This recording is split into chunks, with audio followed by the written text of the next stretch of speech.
Okay, looks like we are activated, so that means that our council meeting can continue. I'd first of all want to acknowledge there are some members of our staff that are joining us online. I don't have that details as to who they are, but I understand there's part of the Zoom meeting, so that's good to know. So welcome members of council and members of the public that are in the audience here tonight. This is Monday, March the 27th, 2023. Your council meeting, regular council meeting, which is scheduled for 5:30. Just for information, council did meet at 4:30 in a brief in-camera session, and I can speak to that later on in the agenda.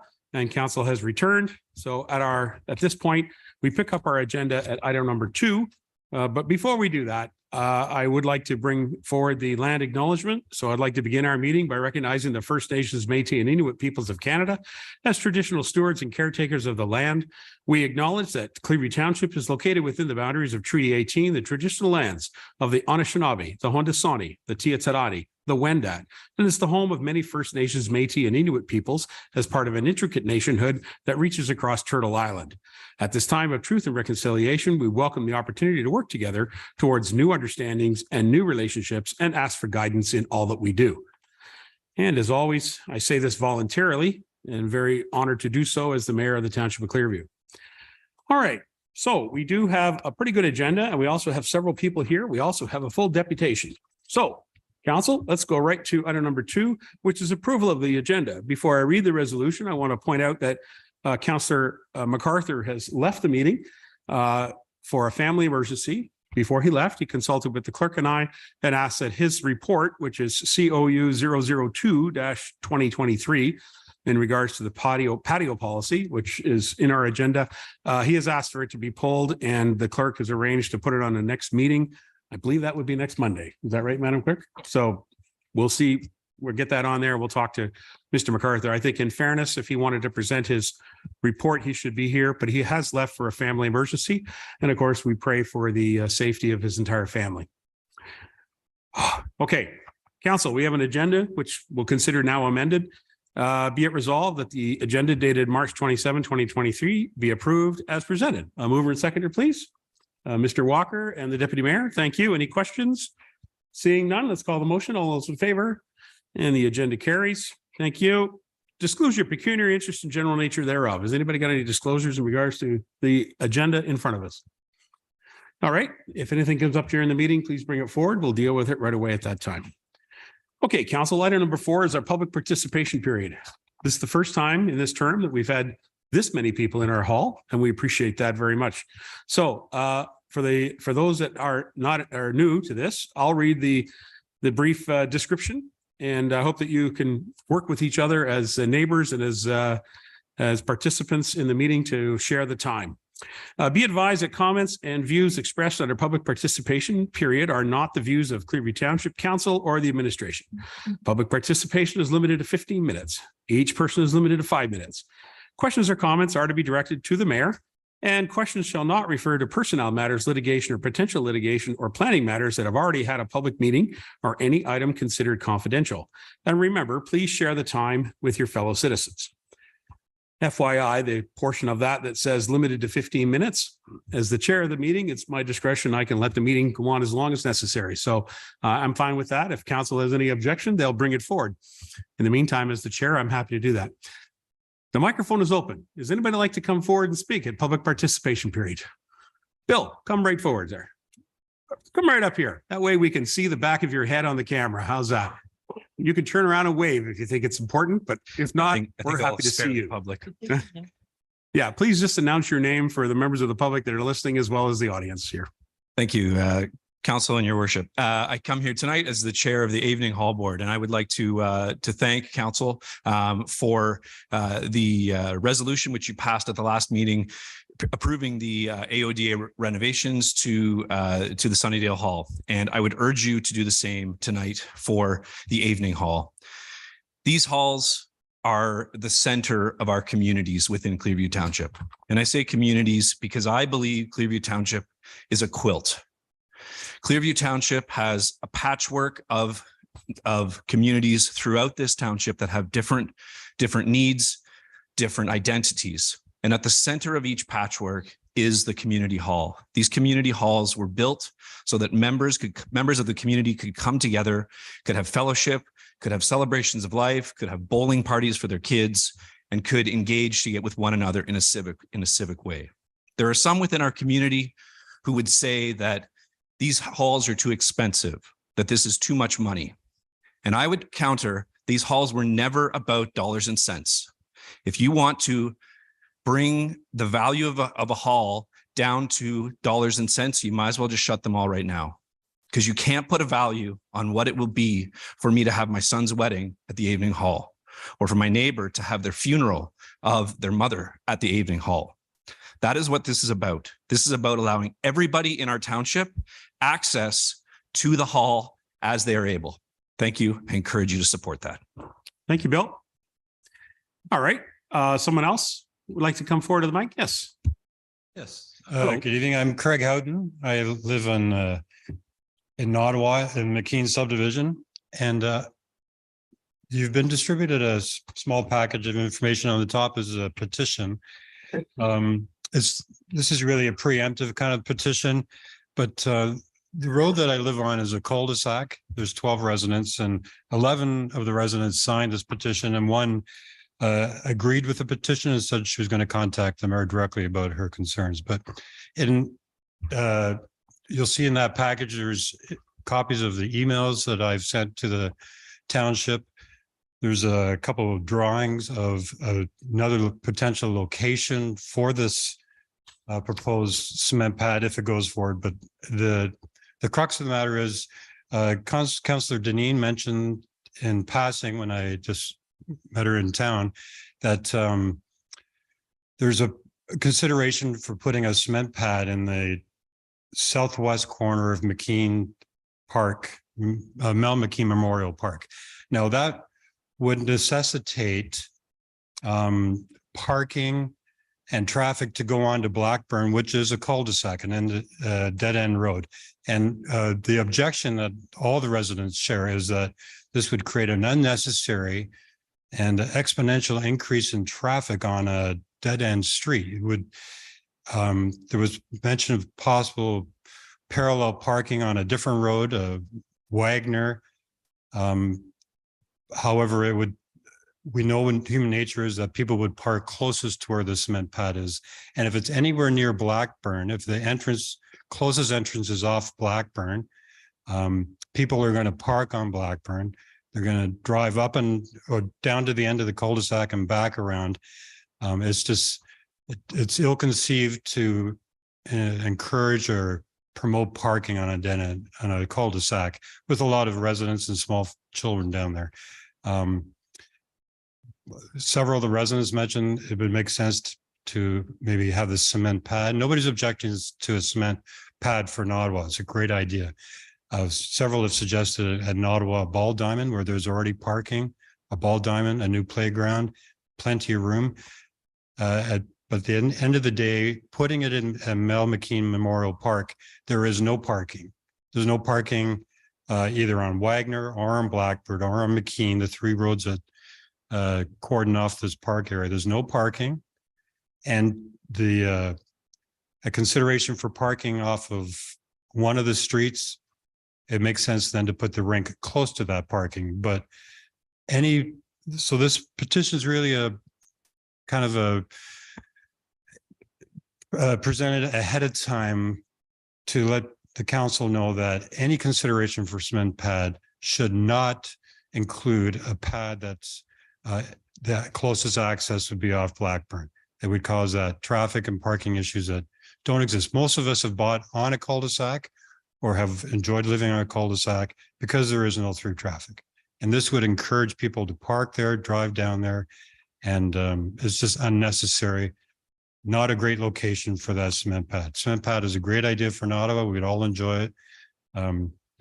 However, the consideration to put it where Councillor Deneen suggested that they were considering is ill-conceived, I would suggest, and would cause great problems in the future. So the information is just another suggestion of where it could be placed in that park that would alleviate all those concerns about the Blackburn residents or the Ottawa ball diamond where there is parking, and that would alleviate that consideration. Thanks very much for your time. Craig, before you run, and thank you very much for your comments and the package of information. I just want to mention to you that, excuse me, the whole discussion about the cement pad, to be honest, goes way back to when I was the Ward 1 councillor. I've had many, many people ask for that cement pad or a cement pad or some type of pad to be established in McKean Park. And we've tried a couple of times, honestly, here at this council, working with the recreation director and or his predecessor. And to be honest, it's to the credit of Councillor Deneen, who brought it forward at the budget process, or the budget, process as to how we got to where we are. So I was actually really surprised, not to get argumentative, of all these people, because I know a couple of these people that told me when I was a councillor that this would be a great idea. Now, so you don't dispute the fact that we need a pad? No, that's not that. You're just concerned about the location in the park? Yes. Okay. It would, anything that would promote or encourage people to park on Blackburn. Yeah. Where there is no parking. If you knowing the area, look, if the pad is located anywhere in the southwest corner, people are going to park on Blackburn. Yeah. They're not going to walk across the snow-covered field to use the rink. If I had as you know, I had 9 kids and I have all kinds of grandkids, a cement pad would be a wonderful thing. Sure. However, the location is not the proper location. And that's why every single resident on the cul-de-sac understands that it would create traffic and parking issues that don't exist. And we don't want to be problematic. But overall in Wagner, if the culvert is filled in and there's parallel parking on Wagner, it's not against anybody's house. It's not. And it's the diagram before you get too far ahead, and I appreciate your passion and concern about it. Our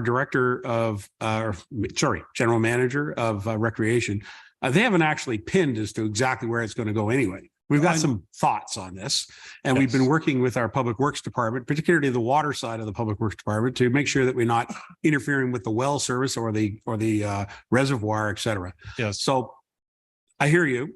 Yes. The issue is that it hasn't actually been established just exactly where. And I would hazard to say we're not exactly sure how big it's going to be either, given the amount of space that's available. Right. So the budget item was put in as a fiscal number to create the work and to create the funding to supplement the work that would need to be done to do this. But I'm not sure if we're even there. If I can just look to the director, is that a fair comment, Terry? Yes, your worship, that is 100% correct. Okay, so there you go. Yeah, so it's really just a preemptive petition at this time to let you know that everybody is opposed to anything that would create the issue on Blackburn that doesn't exist. Right. So next Monday, we'll get a deputation from people from Wagner Street, is what you're telling us. You may very well. Okay. Thank you very much. Appreciate it. Thank you.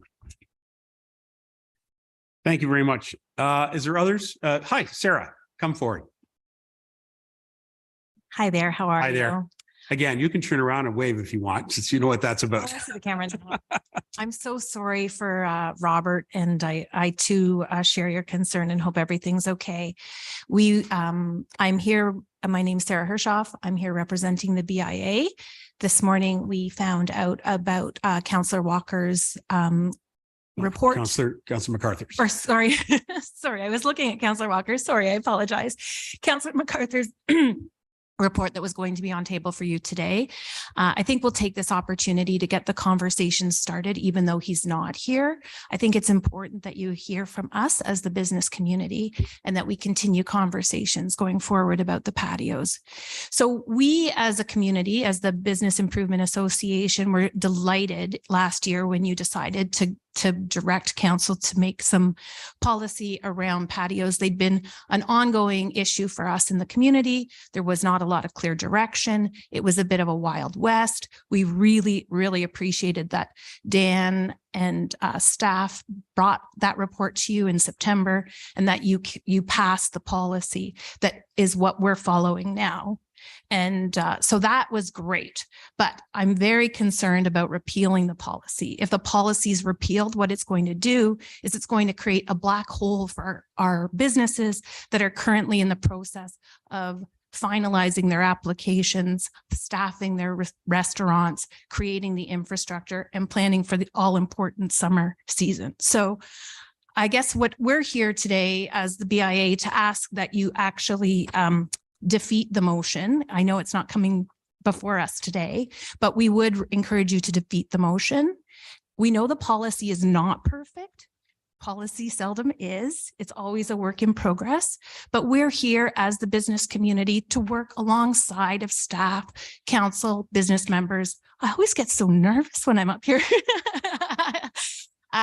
To kind of work out the kinks. We know there's concerns around parking. We know that there's concerns around the fact that it's public land used for private industry. These are things that we recognize throughout the community as well, and we want to solve them. But if we take away that policy, there's nothing there, then we do not give our businesses the guidance to really invest in this community, to build their businesses, to ensure that they're offering employment. It also shows a lack of regard for staff and all the work that they've done to date. It isn't perfect. It never will be. Things change. We can change these things incrementally by working together. Repealing is not the answer. I would again recommend that we defeat the motion. And if nothing else, if we could defer it with an eye to have a proper policy in place for January of next year so that our businesses can plan properly for 2024. They have 6 weeks before those patios are supposed to be on the sidewalk. And this is just, it will destroy everybody's plans for the summer, whether they're a restaurant or a small business or even a tourist. So that's our request as the BIA. And thank you for listening. All right, thank you very much. Again, that'll be brought up at our next meeting if the clerk puts it on the agenda. Did you want to speak to? Yes, please come forward. Hello, thank you for letting me have a voice. My name is Malin Benoit. I own Chez Michel Restaurant in Creemore. I recognize that it's not on the table for this evening, and I'll probably be back next week. We purchased Chez Michel in 2019 and erected our patio in 2021 with the help of Dan. We designed it with Dan and Ed Limeguard. It was at an extreme expense to us. It cost about $20,000 to put up our patio, and we continue to pay yearly and have him erect it properly so that we can ensure that it's a safe environment for our guests and for people who are traveling around it. We felt that it added to Creemore, beautified. We flowers, we have lights, we add reflective stickers so that way traffic can go around. We felt that it actually slowed traffic in the streets so people could gently go past. It protects the cyclists who are beside us. They have multiple bike racks there, and that way they can get on and off their cycles without having to worry about traffic bumping into them.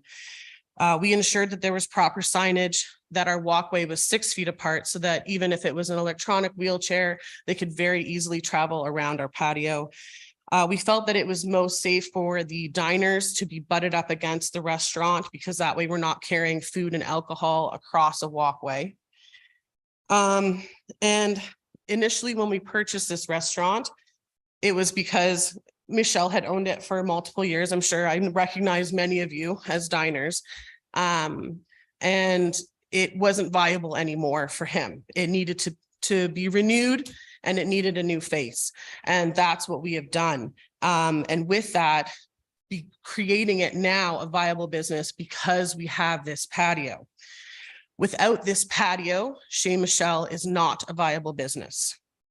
We employ 25 people year round and at least 10 people through the summer months. If we are not allowed to continue to have the patio of the size to which we have, those people will lose their jobs. And that is with regret. There are many benefits that we have. We not only bring customers and clientele from this area, our clients come from as far as London or Sarnia, Guelph, Kitchener, Oshawa on a regular basis. Collingwood, they come down to us as well.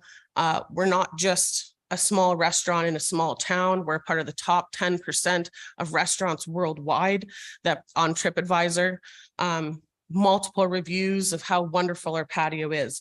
I do understand concerns and I would love to address them and participate in or at least have the opportunity to participate in somehow creating something so that we can have that business as well as appease people. We are a part of the community. We support baseball teams. We're sponsors of all of these things. We have volunteered for every event that occurs in Creemore to make sure that we're a part of this community. I believe that our business is worth more than 2 parking spaces. And I would appreciate to be considered that without this patio, I do not have a business. Thank you. All right. Thank you very much. Appreciate that. Oh, is there more? Yes, go right ahead. Come right forward. Nice to see you again. Hi, my name is Lori Severn, and I represent 3 retail businesses in downtown Creemore. And I'd like to also speak on the issue of the patios tonight. And I'm sorry that Councillor MacArthur had to leave earlier. Because of his departure, I'm going to keep my comments brief and hopefully be able to get a chance to speak to him at another time. But I just want you to understand how important patios are to the retail business as well, all of the stores, and we completely support having patios in the downtown. It's very important to us. Patio season is important not only to our downtown area, but it attracts a considerable amount of tourists each season who spend time in Creemore dining and shopping. Patios enhance the downtown experience. They attract visitors and animate our street during the warmer summer months. The restaurants help drive retail business, and none of us exist in a vacuum in the small downtown like Creemore. When patios are full, we all benefit. So for that, I'm also echoing Sarah's comments earlier to ask council when the motion is presented before council to defeat or defer the motion and let's work together positively on economic development and not restrict our businesses who work year round to keep this township vibrant. Thank you. Thank you very much. And thank you for your work on the BIA. Someone else? Oh, hello, Bob. Welcome back. Good evening. Back on April the 2nd, or April the 6th, 2022, council passed a motion instructing staff to negotiate memoranda of understanding with the community halls. Yes. Outlining their relationship with the township and also putting a clause in there to specify what their contribution would be to fundraising towards the AODA renovations. I've searched everywhere. I can't find that. I wondered, have those memoranda been negotiated at this point? Bob, the memorandum of understanding between each of the halls, as it was signed in this room many years ago, remains in place until such time as a new memorandum of understanding between each of the halls is signed. And that's exactly the motion that we drove forward. During the renovation process, I know that our manager from Recreation has been discussing that or some of those issues with some of the volunteers at each of the halls. I won't speak for him. I'll tell you what, I was going to say, I don't think he's got it done, but I'll ask him. Mr. Manager. Thank you, Your Worship. Yes, to answer your question, we haven't started working with the halls yet on the new agreements. As you know, there was one agreement that was signed by all 7 halls. Yep. The intent is to actually separate those agreements out into individual agreements. Our intent was to work with the halls that the renovations are start. So Sunnydale was approved last council meeting, so it will be the first hall to have these discussions with. And then perhaps if Evening Hall is approved as well, that will be the structure of those meetings, but those meetings have not happened yet. Okay, so there's your answer. Before you speak, though, I'm going to speak to the CAO, Mr. Ferguson. You want to make sure that this work task does follow up. Will we follow up with this to make sure that it does follow through, correct? Absolutely, Your Worship, will follow through. Thank you.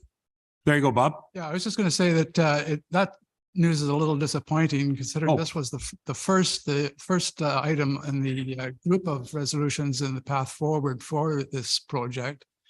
And it seems to me to be integral to the whole project, the whole program for the AODA renovations, especially that the boards would be taking on some new responsibilities going forward. So I hope that it does get some early attention so that it doesn't Yeah. drag on beyond the time that the actual renovations are done. Excuse me, I got to interrupt you. What do you mean by disappointed? I don't understand that. Well, I would have thought that that would have been something that would have had some priority in being put in place, because it includes the fundraising that the halls were going to be asked to commit to, Sure. but also the whole idea of the memoranda of understanding was that we're entering a new era for these halls. Yeah. So And we wanted to make sure that everybody was on the same page or understood their responsibilities. I think you might have missed the small part of that, Bob, and that is that the discussions here at council and the previous council, excuse me, were that we would direct staff to work with the hall boards to support any fundraising efforts for their halls in the attempt of offsetting and reducing the overall impact to taxpayers of the whole township. And that fundraising activity can be done by the volunteers. It's not going to be done by this council. It's going to be done by the volunteers, and their commitment may vary from one hall to the next. There is no value that we have established with each hall. If you recall the presentation that the director made where he outlined what could be a number, and regretfully, coming out of our in-camera discussion, the number 25% was floated around. And frankly, it was a placeholder. And I always looked at it as a placeholder, but the reality is the number was simply just a number to be discussed. It was not carved in stone. It was not directed to the volunteers that they would be required to do this. So the requirement for fundraising is up to each individual hall board and each individual volunteer, frankly. And so we're very grateful as a community to accept any fundraising that community groups do in support of taxpayers' efforts. But the one thing that we need to be clear about is that just so you know, today, the clerk and I signed the agreement to move forward with the Sunnydale Hall contract. And so, Bill, you're in the audience. Was signed today. And so what will happen is that paperwork will activate the responsibility of the contractor, and the volunteers will need to step back from the hall. And the responsibility for the building falls with the manager of the department, representing the corporation, and the contractor. So there's a clear separation. The volunteers are stepped down once the work starts, and they'll no longer be responsible for the facility as what's in the current memorandum of understanding. As we look at the future, we'll need to work with all of the volunteer boards as to what level of MOU and areas of responsibility they wish to participate in, and whether that's agreeable to members of council. That's how we negotiate an MOU. So there is no number about this fundraising. The responsibility of the halls is the Township of Clearview, and all of the halls are owned by the Township of Clearview. With respect to your worship, I never mentioned anything about a specific commitment this evening. Well, you were looking for that in your comments. So I said that the memoranda would include their commitment to fundraising, which is what the motion or the resolution includes. yeah, So I did not, I did All not right. say that there was going to be a specific figure coming out of that. all right. Well, then I apologize for preempting that, and I apologize, Bob, but thanks. We've had good discussions about this at this table. I personally, along with the manager, attended every single board's meeting that was held in camera to discuss these items with them all. They were open sessions on Zoom, which was a terrible way to communicate. But nevertheless, we did our best at those times. And this municipality is asked to move forward with these builds. So Very good. thank you, sir. Always good to talk to you, Bob. Is anybody else who would like to come forward during the public presentation or public participation period? Again, like I said, I have no problem moving on if people want to talk. All right. Going once, going twice. All right. Thank you very much, members of the public. It was good engagement, and I hope that we're able to answer some of your questions. Council, we're going to move on to item number 5, which is our deputations and presentations. Fred Dobbs, the manager of Stewardship Services from Nottawasaga Valley Conservation Authority. There he is. He's hiding over there behind the podium. Nice to see you again. You as well. Yeah, you're going to use the microphone that you just moved. That one. That's the one that's working. The other one I think is off. Is that right, That's Lexi? perfect for me. Is that right, Lexi? I think These are great microphones Yeah. for both of us, actually. there you go. Nice to see you, gentlemen. Thank you. Good evening. Thank you, everyone. I'd like to thank the mayor, council, and staff for giving us a chance to talk with you tonight about the Mad River Enhancement Program. My name is Fred Dobbs, and I'm the manager of Stewardship Services for the Nottawasaga Valley Conservation Authority, which is an agency which works with its 18 member municipalities together to try to manage natural hazards like flooding. And we also have a mandate to manage the natural resources within our watershed. Tonight, I'm lucky to have with me Jesse Wright, who's the chair of the Friends of the Mad River, and he can tell you a bit about the group he works with. Good evening. Thanks for having me. Your worship. Yeah, Friends of the Mad. This is probably the second or third iteration of a community group coming forward to support the river, support the habitat. We have a few immediate concerns that we're partnering with the NVCA on, including erosion locally, and some of the deforestation that's occurred along the river is actually making the river quite warm and affecting the trout habitat and general animal and fish habitat. And there's some other longer term concerns that are about capacity, the capacity of the water treatment facility and growth. But yeah, we're really happy to partner with the NVCA to try and make some moves to do some immediate work in the next few years. And Fred and Laura have built a really solid plan. And yeah, that's an intro for you. Fred? All right. Well, thank you very much. Thank you for being here. Yeah, thanks for having me. Fred, you're going to go ahead with the presentation. I think our staff have it connected up. Yeah, it looks like it's ready to roll. All right. Jesse gets to sit down. There you go. Yeah. Next slide, please. Have you got that or who's got? Lexi, go ahead. Oh, sorry.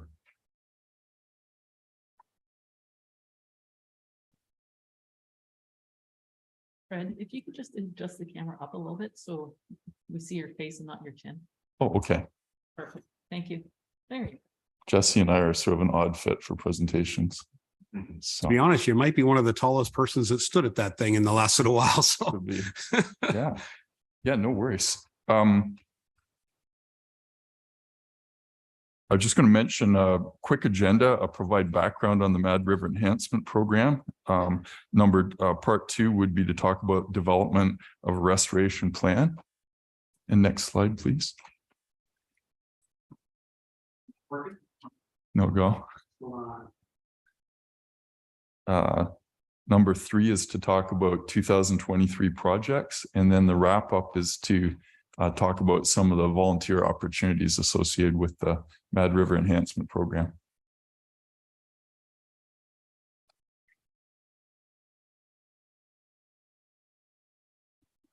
That looks good. Awesome. Fantastic. Yeah, thank you. No worries. The Mad River Program is a joint initiative of the Friends of the Mad River working with the NVCA.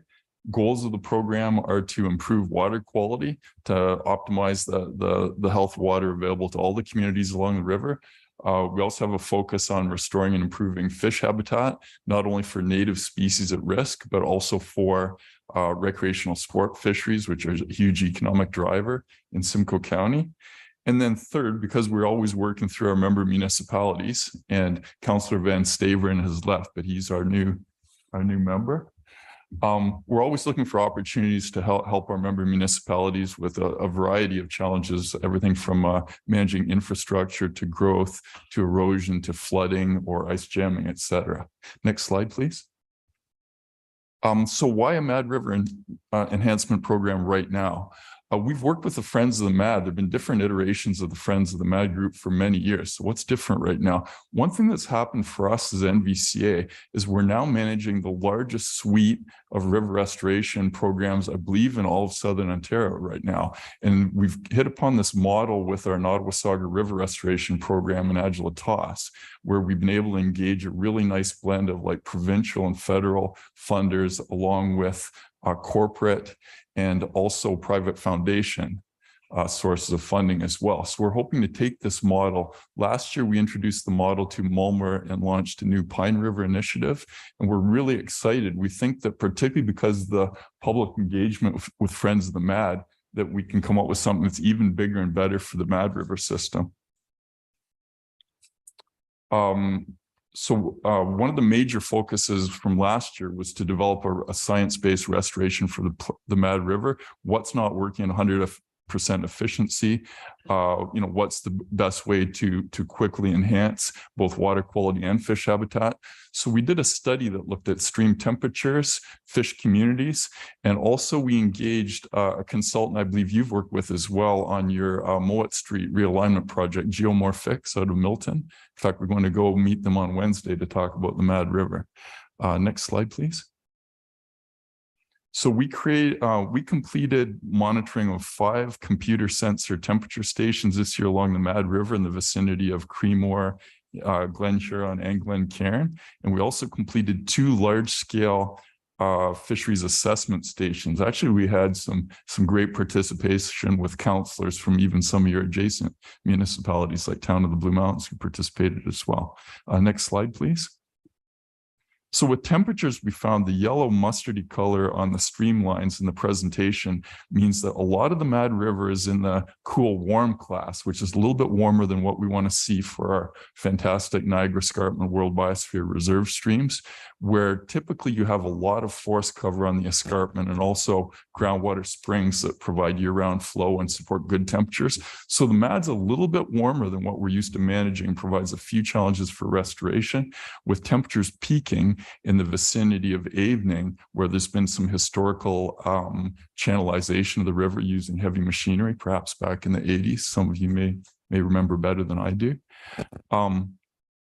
And so we've identified through the temperature monitoring the Carruthers area, the area between Creemore and extending downstream to Carruthers and Airport Road, as a priority zone for our initial restoration work. The fish sampling results sort of confirm that as well. The photo you can see shows a large crew. We were able to get our wealthier neighbor to the south, Credit Valley, to kindly lend us their large electrofishing punt boat unit, which is what you need for a large river like the Mad. And the results were similar. We found that above Creemore, we had a river that was fairly healthy with good trout populations, but that fish communities showed impacts with fewer trout and more tolerant warm water species closer to Carruthers, sort of reaffirming idea that Carruthers was a key area for our initial restoration works. Next slide, please. We also, again, worked with Geomorphics on a river morphology study. I don't know if I can picture the early pioneers coming to the Mad and the Noisy, and those names, whether they reflect the conditions they saw during spring runoff with these rivers that convey, like at this time of the year, a really big snowpack in the northern end of our escarpment. The Mad River's on a pretty steep pitch with high velocity flows that create a lot of erosion. So we're doing this study. We've done a ton of river restoration work in the south end of our watershed, but we're really trying to ramp up our game to make sure that our bank stabilization treatments will deal with the high energy flows in the Mad and the Noisy. While we're collecting this data, sorry if you could go back, I apologize, but we're always looking for opportunities to help our member municipalities. So we also collected data for a formerly eroding site that I think the township has addressed beside the wastewater treatment plant. And we also collected data up at Elizabeth Street, where some of the residents are experiencing a potential for flooding due to ice jamming. In case those problems sort of rear their ugly heads, we'll already have data to support Clearview and any kind of remedial measures that may be required. Next slide, please. So our first project concept, a phase 1 launch, would be at Carruthers, where we'd like to try some of the different bank stabilization techniques that will emerge from our study on the MAD and apply them to the bank beside the pavilion and the parking area at Carruthers in a way that would not only provide a demo for ecological river restoration, but also hopefully help the municipality with some infrastructure at the site at a park that sees quite a bit of use. We found that historically the Mad River used to have some islands and side channels that help to eliminate some of the, or reduce some of the erosive pressure on the main outside bends. So we're hoping to create some side channels as part of this plan. And we've shared it with staff through Terry and received, next slide, please. We have a draft plan from the geomorphologist for bank stabilization, habitat structures, and side channel creation that's received a preliminary indication of support from staff. Next slide, please. So I just wanted to wrap up saying we're hoping this initiative becomes really big, and we're glad we have great partners like Friends of the Mad River to work with. They've done some terrific work with fundraising already locally. And as well as projects that are going to involve a lot of heavy machinery, we work with volunteers a lot for engagement and for a lot of the plantings. So last year, Friends of the Mad helped us out with tree planting on Temperance Creek, which is up, it's a Mad River tributary in the vicinity of Glen Huron. Next slide, please. Friends of the Mad also did a cleanup at our Glen Cairn Park on the Mad River east of Airport Road. And this year, to try to establish some of the positive relationships with landowners upstream from Carruthers, on May 6th, we have a tree plant plan for the south side of the river above Carruthers, where we're hoping to get volunteers to come out and demonstrate to the landowners that you know, we're on site to create some new positive relationships. That's all I have. I don't know if there's any questions about that presentation. All right. Well, thank you very much. And thank you, Jesse. Don't go away. Oh, there's a hand up in the back there. Okay. I'll tell you what, I'll take questions from council first before I get to your son. Is that okay? All right. Members of council, do you have any questions to Fred or Jesse on this? No. Go ahead, Paul. Hi, Fred. Just a question. Have you engaged our staff at all yet in regards to what you're doing? I know we had a conversation at an NVCA meeting about that as far as the Carruthers Park is concerned. Yes, I have been talking with Terry, and Terry, I believe you circulated the our concept plan around to some of the other staff as well. Okay, but what I'm getting at is, are you asking for input from our staff as far as doing physical work in there?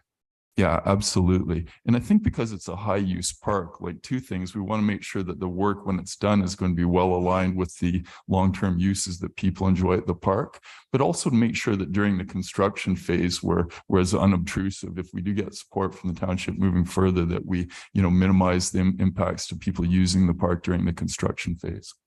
Okay, so what I'm getting at too then is, I mean, we're not allowed to touch the rivers and stuff, you know, that's, you know, that's your baby, so to speak. But the park itself, we've even talked in our budget about putting some money into the roads and stuff like that. So if in your ask, can you make sure we're specific of what you're looking for so that we can, you know, direct Terry to say, okay, guys, let's go at her and this is what we're planning on doing. So, you know, at this point, this presentation is more just for information only, and we have to complete our phase 1 design before we could cost it. Okay, good. Thank you. That's what I'd like to hear. Thank you. Okay. Is there other questions from the floor? Oh, Councillor Beelan, go ahead. Marty. Yeah, thank you, Your Worship.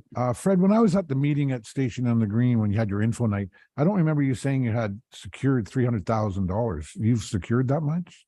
All right. Sorry, the 300,000 was the dollars that last year went into our Nottawasaga River restoration program, which serves as the model for what we'd like to develop on the MAD.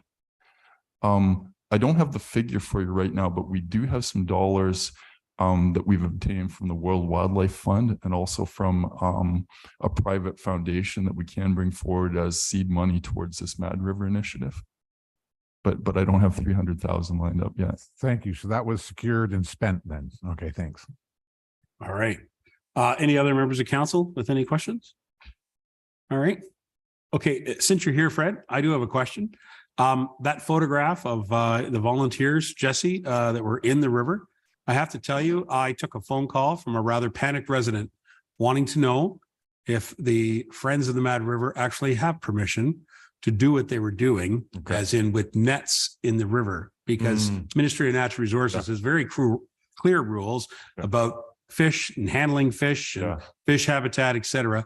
So I would expect that the NVCA obviously know that. I was more concerned about whether the volunteers are aware of that. Are the volunteers aware That you have to be careful when handling fish, and you should be properly Absolutely. trained and observant of the habitat when you're marching around in the river. Yeah, absolutely. I can understand that the optics might look strange if you're not familiar with electrofishing, which most people aren't. It looks sort of like a pillage. But in actuality, the NVCA runs the show and they're controlling the anodes. Is that what they're called? And the volunteers are set back, and their purpose is to scoop a fish and put it directly in water that is then moved to a bucket with aeration, and only the NVCA staff actually touch fish. Okay. So to be clear then, I mean, when you have a fishing license, there are certain things you can do as a fisher person in the water. You can use hooks, et cetera. But using nets is something that you're not. But as long as you're under supervision of DFO or Ministry of Natural Resources, or I guess through the authorities of the NVCA, this is a permitted activity. Yeah. Fred, can I ask you to just comment as a person from the NVCA? Does that make like, is that a concern? I mean, I think handling fish well and carefully is always a concern, but we operate under a permit, a scientific collector's permit from the Ministry of Natural Resources. Okay. That we have to renew annually, and it of course has a wide range of like terms and conditions in terms of the humane handling of fish. All right. Well, that gives me a little more comfort to answer residents when they are very concerned seeing, like I said, people traipsing around in the river. Right. Yeah. No, it's interesting. It's essential. Come forward. Collection. It's an essential part of the data collection because and NVCA leads the way with it. We just show up as volunteers and do as instructed. That's I don't think that the optics of it are that offensive, but I can see why someone might think it could harm habitat if they're not familiar with it. Right. Thank you for acknowledging that, because that's the type of thing that the mayor and members of council, we hear from the public. Okay. That's the work that's created on the back end. I understand that. Thank you. So as you heard me say before, and I am always a great supporter of volunteers. Thank you for what you're doing for our community. You're welcome. So I want to demonstrate and show that I want to be supportive of you as long as I know you're doing it correctly and safely and respectfully, et cetera. So carry on. Thank you very much. All right. Bye. Fred, anything else? No, again, just thanks for giving us a chance to come and chat with you about this exciting new project. All right. Thanks, Fred. Thanks very much. All right, members of council, I do have a brief motion before we carry on. Be it resolved that the deputation from Fred Jobs at Nottawasaga Valley Conservation Authority regarding the Mad River Restoration Program be received. Can I look for a mover and seconder? Mr. Walker and Councillor Janine, thank you. Any questions? All those in favor? And we'll carry that. Thank you. Thank you, guys. Thank you. Okay, I'll take the question from the floor there. Was it your question? Okay. Good stuff. I think he answered, he was going to answer your question. Oh, good. Even better. Can we go now? Do I hear a motion to adjourn? Thanks a lot for coming. All right, members of council, we're moving on. Our agenda item 6 is our public meeting. There are no public meetings tonight. However, Wednesday night, there is a public meeting in regards to the planning department. So Wednesday night, council will return and convene as a planning meeting. Okay, council, approval of the council meeting minutes. Item number 7, recommendation be it resolved that the. There is a deputation with Ian Hopkins. Oh, sorry, that's not on my agenda. You did the wrong one. Okay, we have an additional deputation. Hot off the press. Come on up. Sorry. It's not on my agenda right here. And so, look, it goes like this. If it's a script in front of me, I'm going to read it. Okay, so.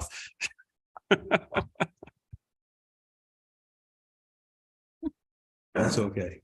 Adjust the camera down a bit. it Ian, is it? Yes, it's Ian. Yeah. Okay, somebody's passing me notes as we go along here. That's great. There we go. How's that? That looks okay.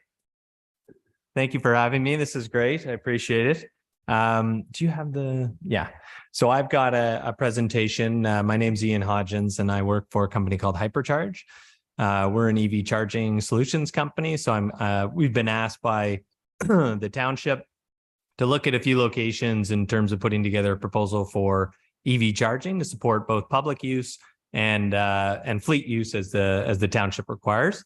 So we'll just go through a little proposal, and we'll go through the proposal that we presented to council, and then we can go through any kind of details that anybody has in terms of questions.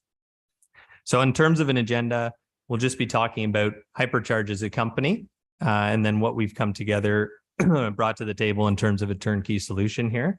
We'll talk about the chargers themselves, and then how they're going to operate within the municipal setting. So this is perfect. You're on the right side.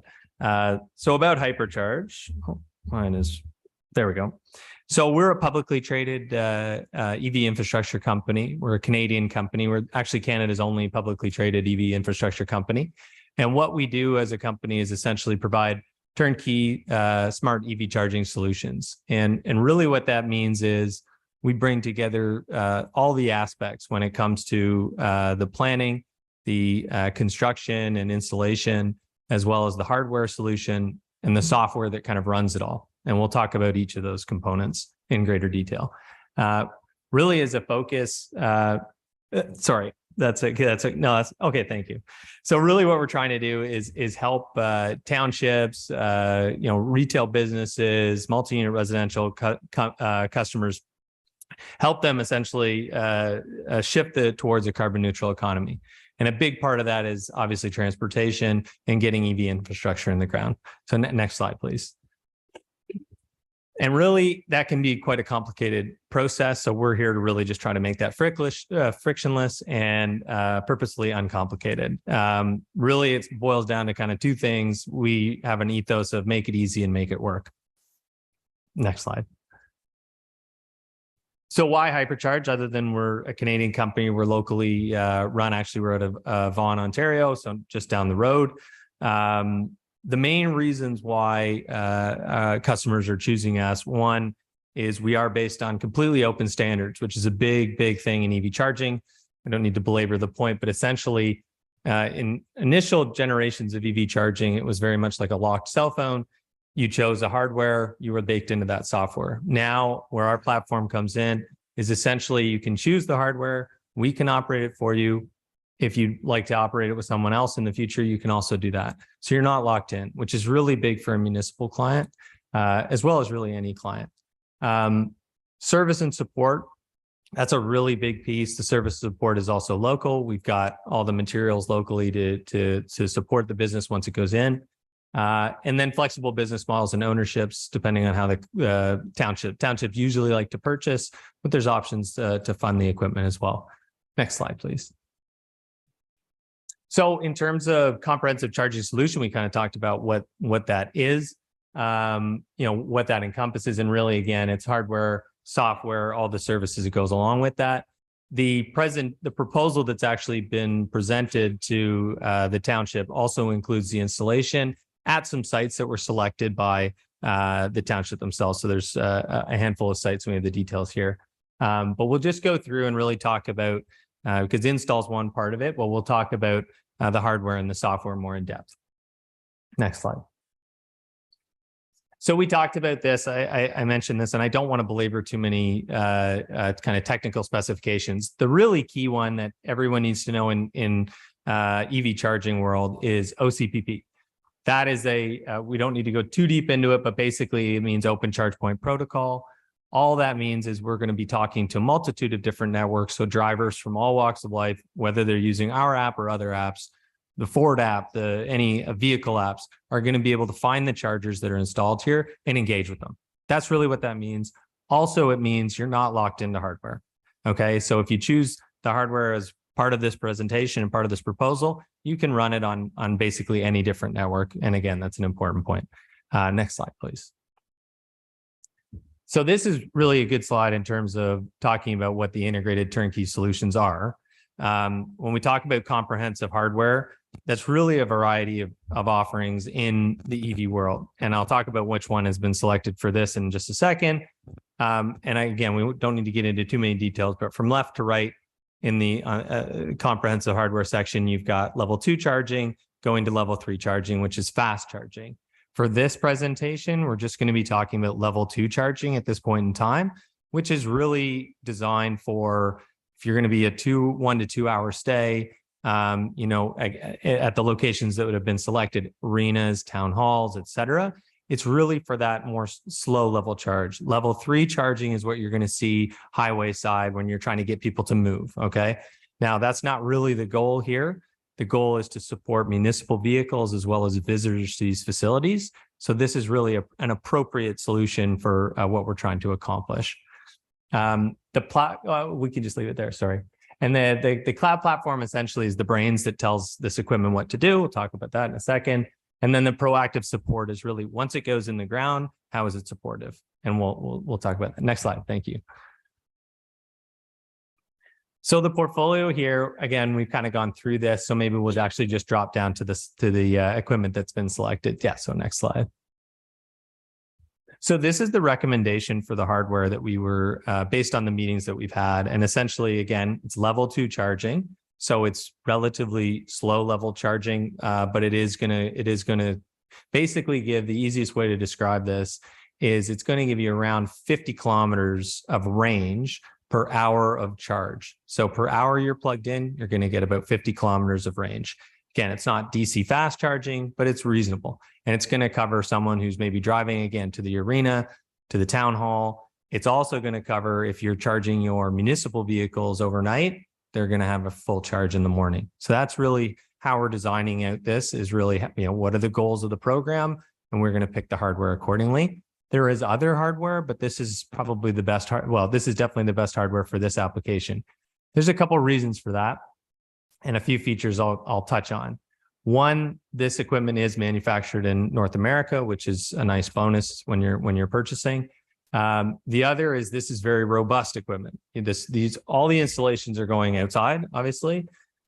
This is big metal facing, aluminum facing. It's highly durable. You're not going to have any issues with weather. We've had these systems installed now for over 7 years and have never had any issues with them at all. Another feature that's quite nice is, and my head is blocking it, but you can see essentially you can, that's okay. It's all right. Because you can actually see it down here. But basically, we can brand these faces, do a beautiful design, and they can be, branded in the Clearview logo. Any kind of design that you want to support, businesses or whatever you want to do. Essentially, we can do that. And up in the top right corner is Yukon, which is quite pretty. I've got a very basic mock-up of what a Clearview is, but we can do all sorts of fun things. If you want to, one last feature I do want to touch on is that it does have inbuilt cable management, so that essentially, which is crucial, and it's probably boring for everybody else, but it's very crucial for someone who lives and breathes EV, is that it retracts back, and basically you won't have cords flopping over or getting cut by snow plows, etc. Next slide, please. So just really, really briefly talking about the network and how EV, once it's installed, how does it work? Essentially, how it works is it's all going to be communicating in the cloud. It's all going to be communicating at any given time, pinging the cloud in the back end. And all of the charging stations are going to be typically are paid. It's up to the municipality how you want to set those rules. But usually it's paid for use, whether you're just recouping your hydro cost or you're charging a markup, that's up to you. But essentially how it's working is our platform sits in the middle of everything. It tells the charging station what to do, what rules apply. The user is going to engage on their cell phone. They're going to pull up, they're going to scan a QR code, or they're going to have the app. And all they're going to do is essentially tap to start a session, plug it in, and off they go. And then our backend will handle everything else. We remit back to the township on the revenue collected. That's your revenue, it belongs to you, with some reporting as well. So essentially that's the flow that happens in here. We can have, I guess we'll pause for questions after this. It might need to be revisited a little bit. But next slide, please. We talked about the cloud platform. And again, that's the brains that's telling the chargers what to do. So essentially there's two features of that. One is that the driver features are supported on an iOS or Android app. Again, so any driver that's looking around, they're going to be able to access it.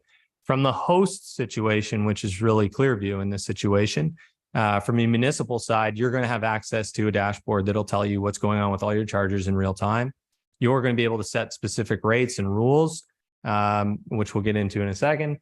And essentially all of the payments and billing information will be on there. So you'll have transparency into your assets, which is very important because you have multiple sites that you're suggesting here. So I think that's probably good for now. And we can move on to the next one. Thank you.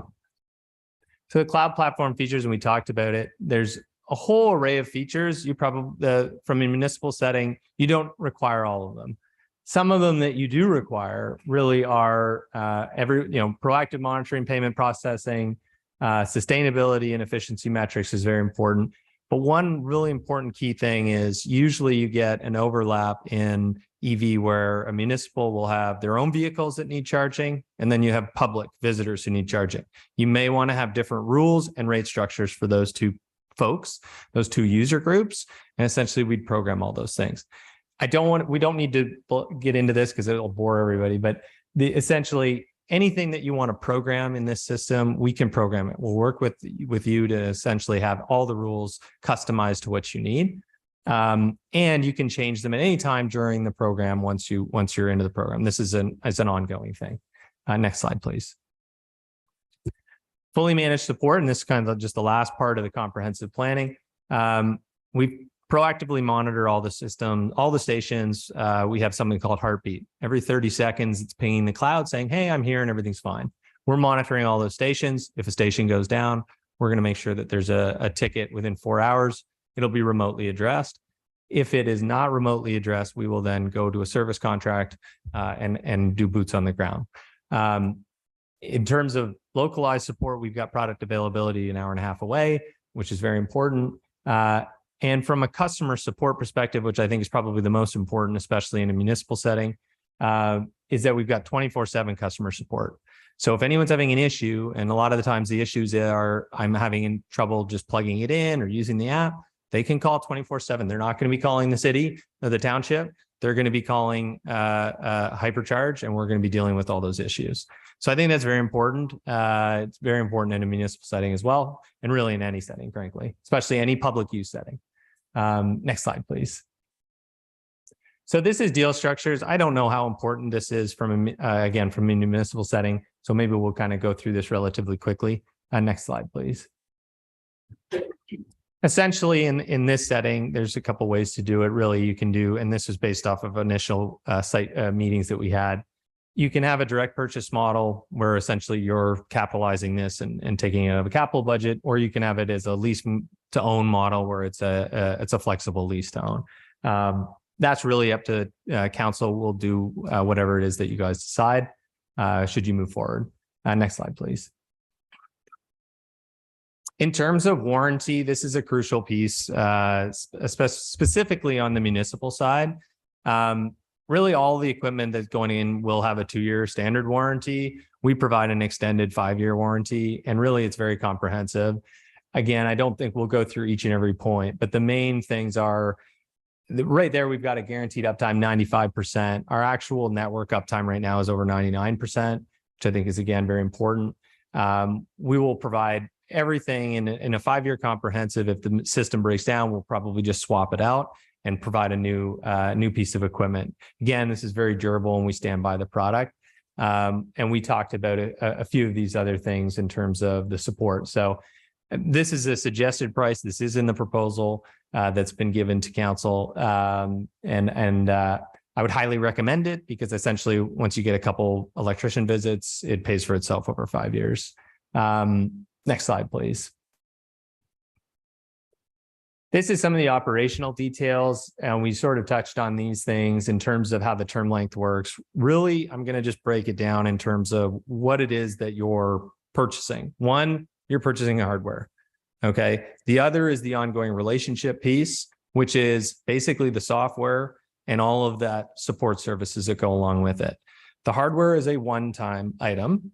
The software and the support is a subscription style agreement, and that's broken down in the proposal.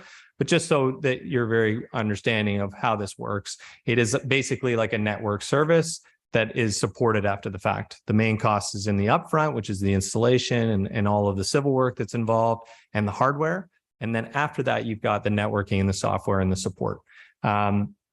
In those situations, we're very flexible on how that works because, again, you could go on a 1-year term, 1 year with auto renewal. You could do a 5-year term. It's really up to you. We're very flexible on how this puts together. Delivery and installation, it depends on when you want to move forward, but we have the stuff in stock. Again, it's down in Vaughan. So we usually go on a 2 to 4 week turnaround. The other key point I do want to consider here is charging revenue and rates. No one really has this down pat in terms of how they want to do this. Okay. So a lot of that gets changed. And what I mean by that is, what are you going to charge to the public and the visitors to use it? We can advise on that. But essentially it's at your discretion always. You're in full control. You can change it any time, and we don't charge anybody to make any changes. The software is fully supported. Yeah, next slide, please. And that's it. There's a few of our partners that we work with. I think that's it really. And then we'll go down in next slide and move on to if there's any questions. So I know that was a lot of information. I apologize, but I didn't want to take too much time because it's my first council presentation. Oh, really? Yeah, this is. You've done a fine job. Yeah, thank you. Yeah. All right. Pardon? The funding. So there's multiple programs and multiple streams. And when I say that, it's really all coming from, there's an overhead program that's called ZEVIP, which is NRCan. Okay. And NRCan is the federal government program that provides funding to basically townships, really anyone who's trying to put EV infrastructure in the ground. Okay. So NRCan is the overarching federal funding. You can apply directly to NRCan based on a minimum number of 20 chargers, which is basically what you've asked for in this proposal, which I'd imagine is probably linked with the idea of going for funding. There are other ways to get funding insofar as NRCan also funds a variety of kind of provincial or sub-provincial level funding areas. They're called delivery organizations. Right now, there is no window to actually apply for NRCan. That should open in May. If you're looking at the kind of the sub umbrella, they're all waiting for funding from the federal government. Then you can apply, and those are a bit faster. So I would suggest if council is looking at funding and also doing something in a reasonably short order, because I could tell you that the going through the NRCan funding can take maybe 12 to potentially 15 months before you do anything, is that delivery organizations are an excellent way to potentially get something done in 2023, for instance. So hopefully that answers that question. All right, I'm going to look to my council and see if they have any questions of the presentation. Thank you, Ian. I apologize for not having you on my agenda, but I was aware that you were going to be here tonight. Oh, good. So there you go. Marty, I see your card. Go ahead. Thank you, Your Worship. I'm just wondering what people do for insuring these things, because obviously somebody could slide into them in the wintertime or drive off while they're plugged in, or could they be vandalized very easy? Maybe the vandals haven't figured out how to hurt them yet, or what do people do for that? Yeah, good question. So we have commercial general liability insurance as a company. Obviously the installation side is going to have its own kind of construction insurance that goes along with that. There's not a lot.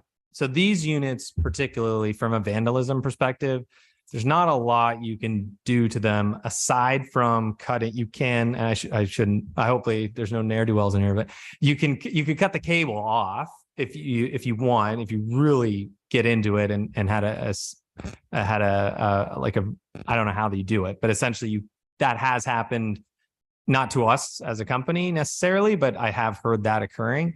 It's very rare, but that is one thing that you can do. Now, these are electrified, so it is very dangerous to cut a cable when it's electrified. So they wouldn't do it twice.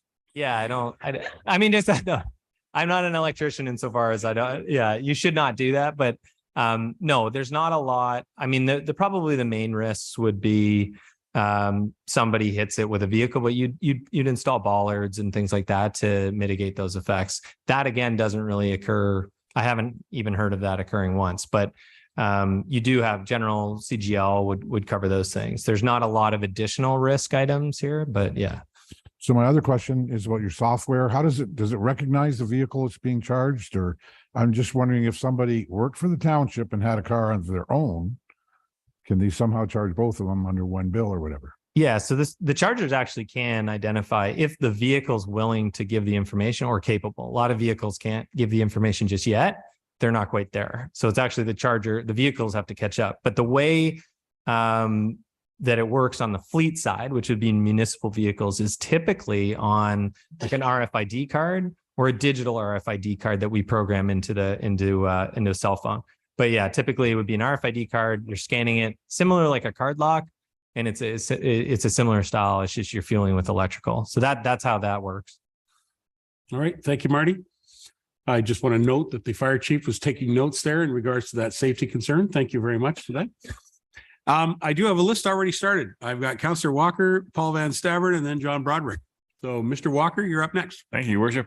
Just two questions. First of all, will staff be sending us the copy of the presentation since we did not receive it? Probably do that. Okay. Because it was very small to be able to read from here, a lot of it, and I would like to certainly go over it a lot more than what you said, so I can see it, understand it. The other thing is, yeah, Marty, you'd have to have hair though too to be able to cut that to liven up, wouldn't you? Anyways, locations. Yep. You say it takes an hour to charge. So then the key would be locations where individuals, if you're going to have to plug it for an hour and not be able to go anywhere, you'd certainly want to be around some areas of downtown cores or locations where there's some place to go other than sitting in your vehicle. So I imagine that locations are a key item to this whole process. Yeah, absolutely. So the locations that are, and again, these locations can change, but in our initial meetings with the municipality, essentially, these are the locations in order. So, or not in any particular order: Creemore Arena, Stainer Town Hall, Stainer Arena. Sorry. Just to interrupt you, it's not Stainer Town Hall. Oh, sorry. It's Clearview's Town Hall. Clearview Town Hall. I'm sorry, reading that wrong. And then a central location on Brock Street in Stainer. So those are the locations, and ultimately those can change. But you want to locate these in areas essentially. And I always put this to, especially if it's a retail and a sport, and there was a lot of obviously small businesses in here tonight, where you want to have it where someone's going to plug in and they're going to spend more time in that area because they're plugged in. And this is a nascent industry. It's a bit new, but there are some statistics and some studies on, hey, if I plug in, it's basically dwell time. It increases your dwell time. So put it in areas. Yeah, you're right. You don't want someone just plugging in and sitting in their vehicle. You want them to go to a coffee shop, go to a restaurant, go anywhere, go to any, go to the municipal areas, whatever it is. That's the whole idea behind this. And then it's also going to support your municipal vehicles, right? So where do they live at night? That, you kind of want it to be around there potentially as well, so they can plug in overnight and they come in the next day. They've got a full charge for the whole day of visit, right? And we call it, this is called opportunity charging in EV. So this is not a fueling station. We're not trying to get people on their way really fast. We're trying to make them stay and dwell. That's why this is what you've selected, as opposed to doing level 3 charging, which I think I agree with. I think you should do level 2 and keep it relatively slow, get people out of the car. Yeah. Yeah, thank you. That's exactly it. If we're going to encapsulate them plugging in, we might as well take them and get them into the stores and the businesses to utilize what we have to offer in Clearview. So thank you. All right. Thank you very much, Councillor Walker. Mr. Van Stavern, you're next. Thank you. My interest is always in hydro reselling, we'll call it. I am a bit of a niche in there. And the reason I say that, I will presume our Deputy Director of Public Works, Dan, will be looking at fleet management from the point of view through our lease and stuff like that at EVs in the not too distant future. I'm sure it's something we have to look at. The question is, we right now have one charging station in Clearview. I don't know if you're aware of that or not. Who owns that? And I'll just throw this out as a general question. Simcoe County owns it. Do we get statistics on that? I think it's available from Simcoe. I don't think we get them. Okay. So the question is, we start competing, we'll say, with Simcoe County, so to speak.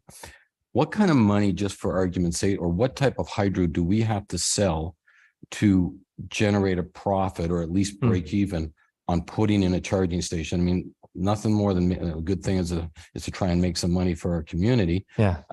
You pointed out, and I'm just throwing a few ideas at you. Our arena is only open for 6-7 months of the year right now, Terry. So as far as being an attraction point, I question that. I would have liked to say, hey, we will coordinate with the Foodland or something like that. We're building a new development in our community right now and say, hey, this is something that we could look at.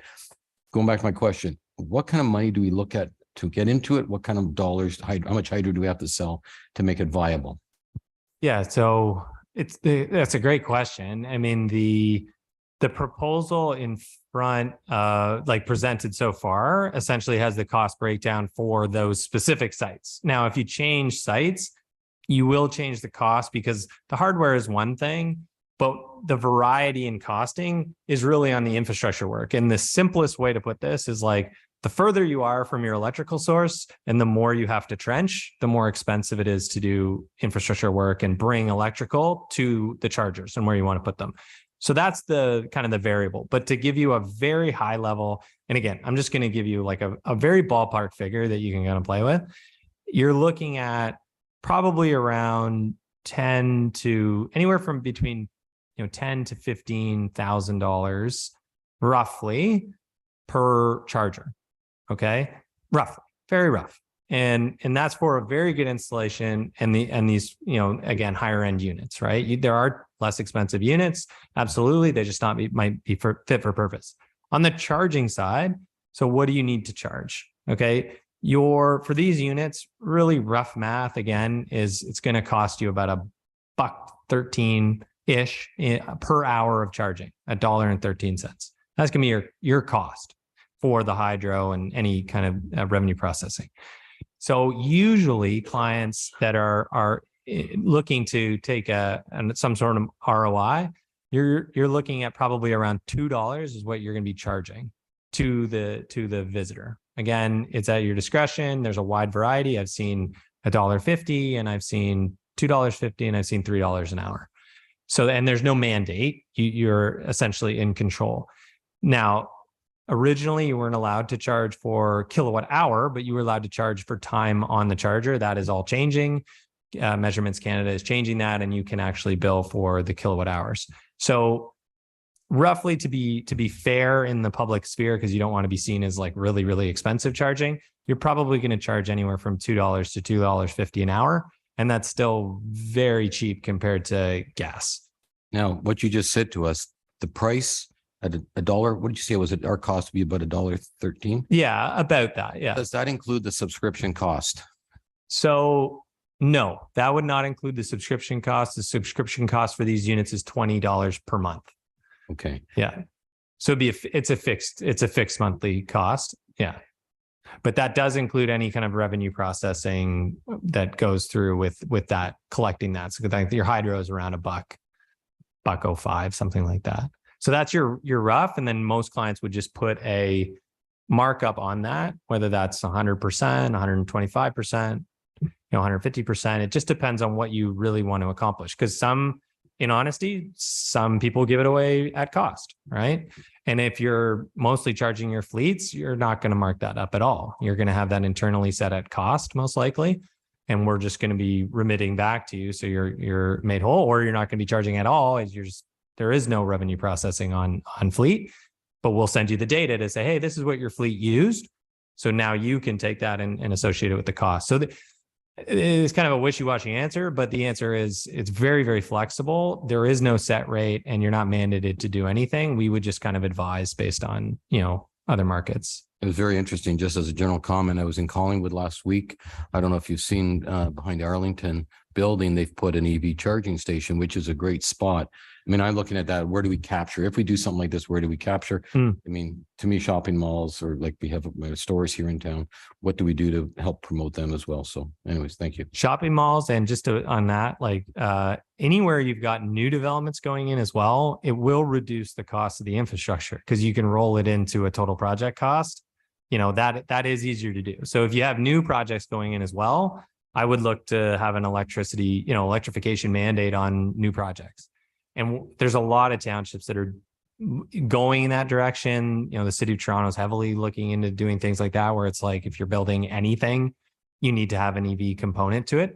Obviously I'm biased, but I would say that's a pretty good way to, push that over time. This is going to take years, but the mandates for the cars are pretty strict, and they're coming up pretty fast. I have a different slide that unfortunately isn't in this deck, but in terms of where we need to go, we need to do a 980% growth between now and 2027 on infrastructure to meet the goals of the car industry and governments and et cetera.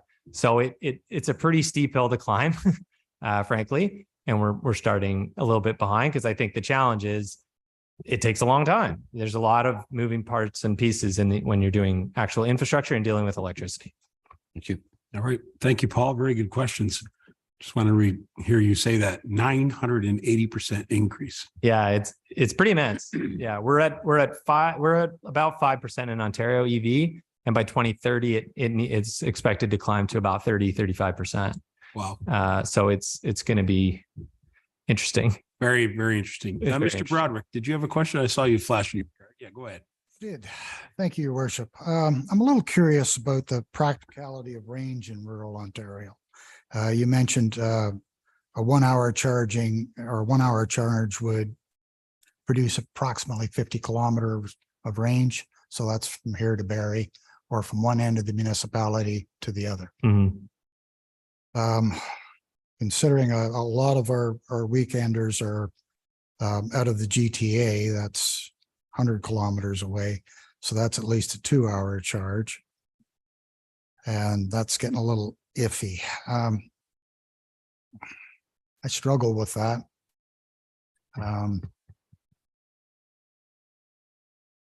If I was going to take the family to a restaurant, I'd count on an hour or so.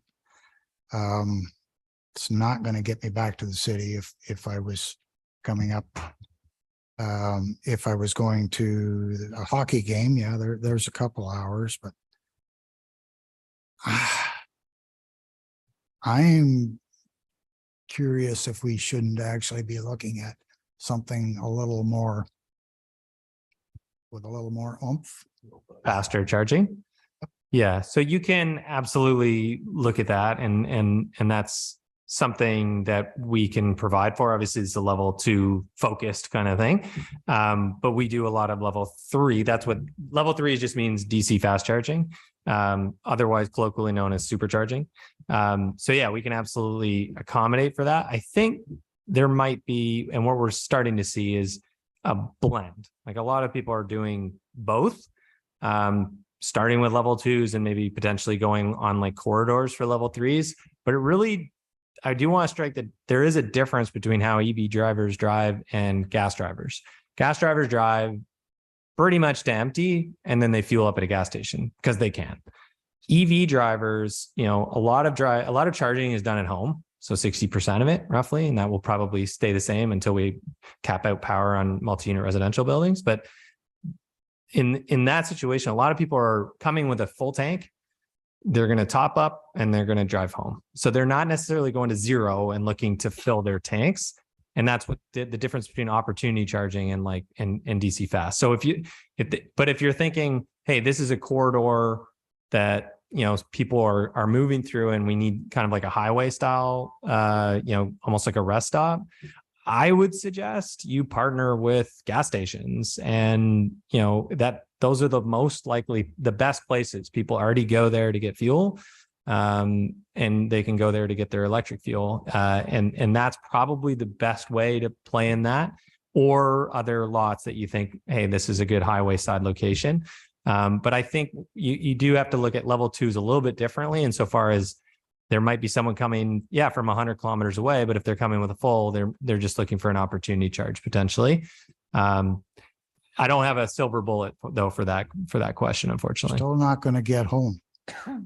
Well, the range on the vehicles though, so maybe I'll start there. So the range on the new vehicles, you're looking at 400 or 500 kilometer ranges on most new vehicles coming out. Yep. So I understand your point for sure. And I'm not talking you out of DC fast charging because we also provide that and it's very good. Now I will caveat that DC fast charging is harmful for the battery, whereas level 2 is not harmful for the battery. So DC just means direct current. Yeah. Level 2 is AC, which means alternating current. So it's actually much easier for the battery to take that in. It doesn't damage it. So people do want to avoid DC fast charging if they can just do kind of like a top-up charge. So I'm definitely don't say, hey, you have to just go level 2s or just go level 3s. There's probably a blend here, but that where you've started off, I think is actually probably the right place to start is on level 2 opportunity charging and increased dwell time. And, people will visit shops and more, because if you get down into level 3s, like you might be able to fill your car in 20 minutes and you're not getting out of your vehicle. You're not really going to engage in the community. So I think there's a blend. I'm not sorry. I don't want to say that I'm talking down to one or the other. I think there's a blend. Thank you. All right. Thank you, John. Listen, Ian, thank you very much.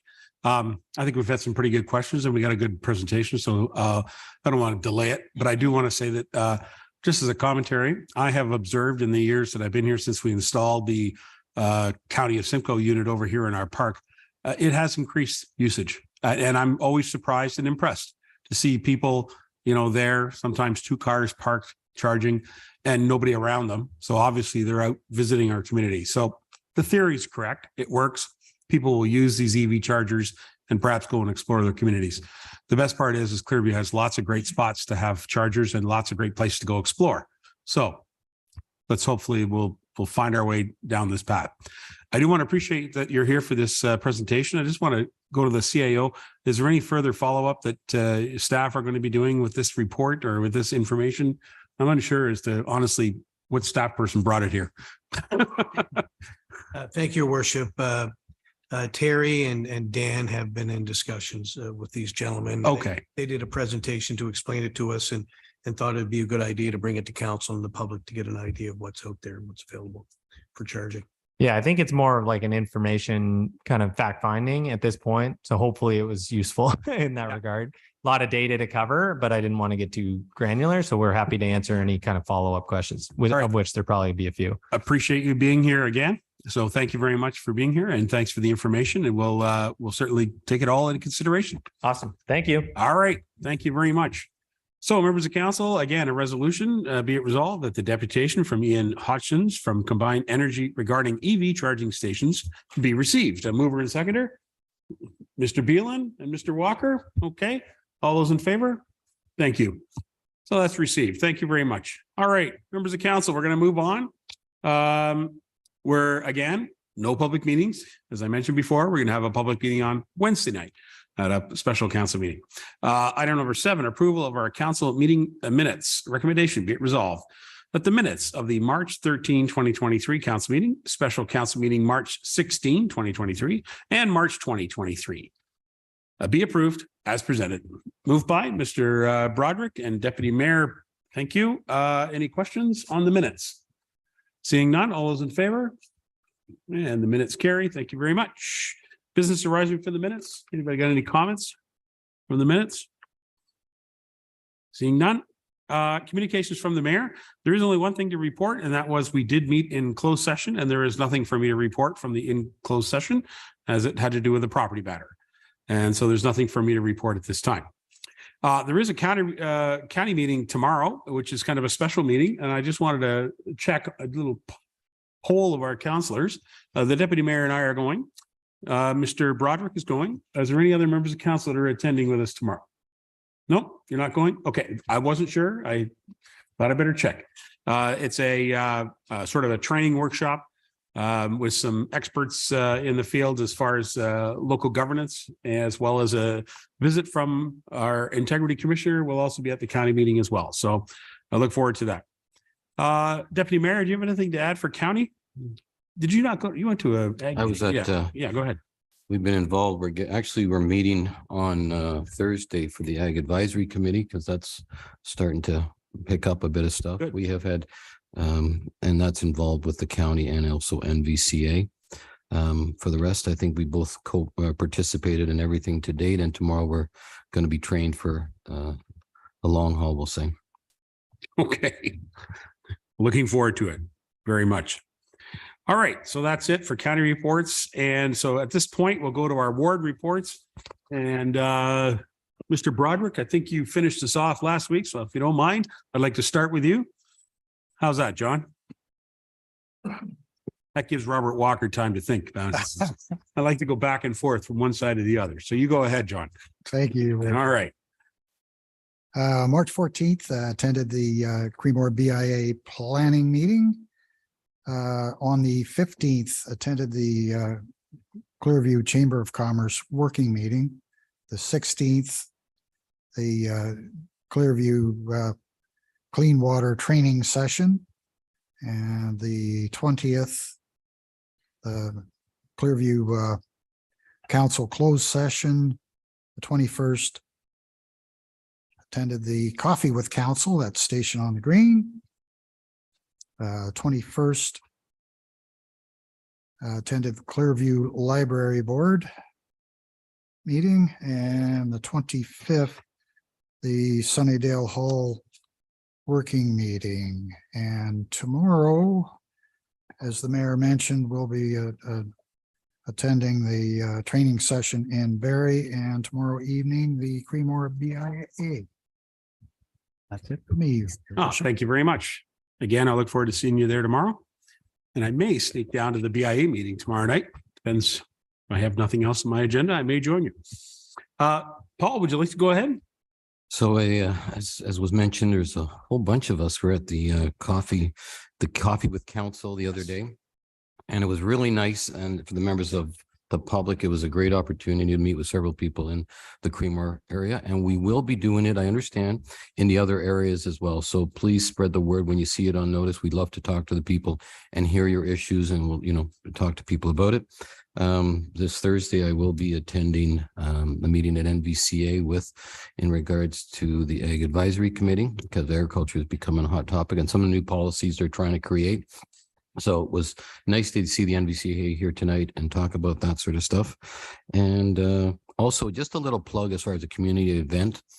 This Saturday night, April 1st, please remember you've got to sign up, but the Know It All Ball. So for those who don't know, it's the trivia night in Duntroon. So I'm always an advocate of those things, and I believe we will be there ourselves to see what happens. So thank you. That's right.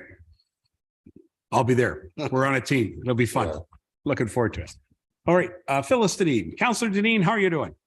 Fine, thank you. Your Good. worship, and yourself? I'm well. Good. Well, Deputy Mayor mentioned about the Know It All Ball, but I'm just going to take a minute if I could.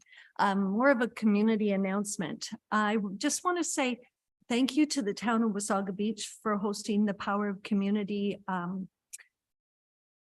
speak with Carol Todd. Carol Todd is the mother of Amanda Todd, who was cyberbullied and ultimately took her own life. It was Wednesday night. I was down at the Wasaga Beach Community Center. And this was really well presented, and it really made everybody there really think hard. And I'm really glad we have an audience tonight, because they said kids won't come to their parents with things. They'll go to a trusted adult, possibly a grandparent, possibly an aunt or an uncle, before they'll go to their parents, because they're embarrassed to do this and they feel like they've let them down. So what I got out of it was an online safety and wellness about cyberbullying. But what wasn't really known is this term of sextortion. What they're doing is they're targeting children, teenagers online. And there's been 150% increase in the past 3 months. And don't think it's all girls. 90% of those people have been boys.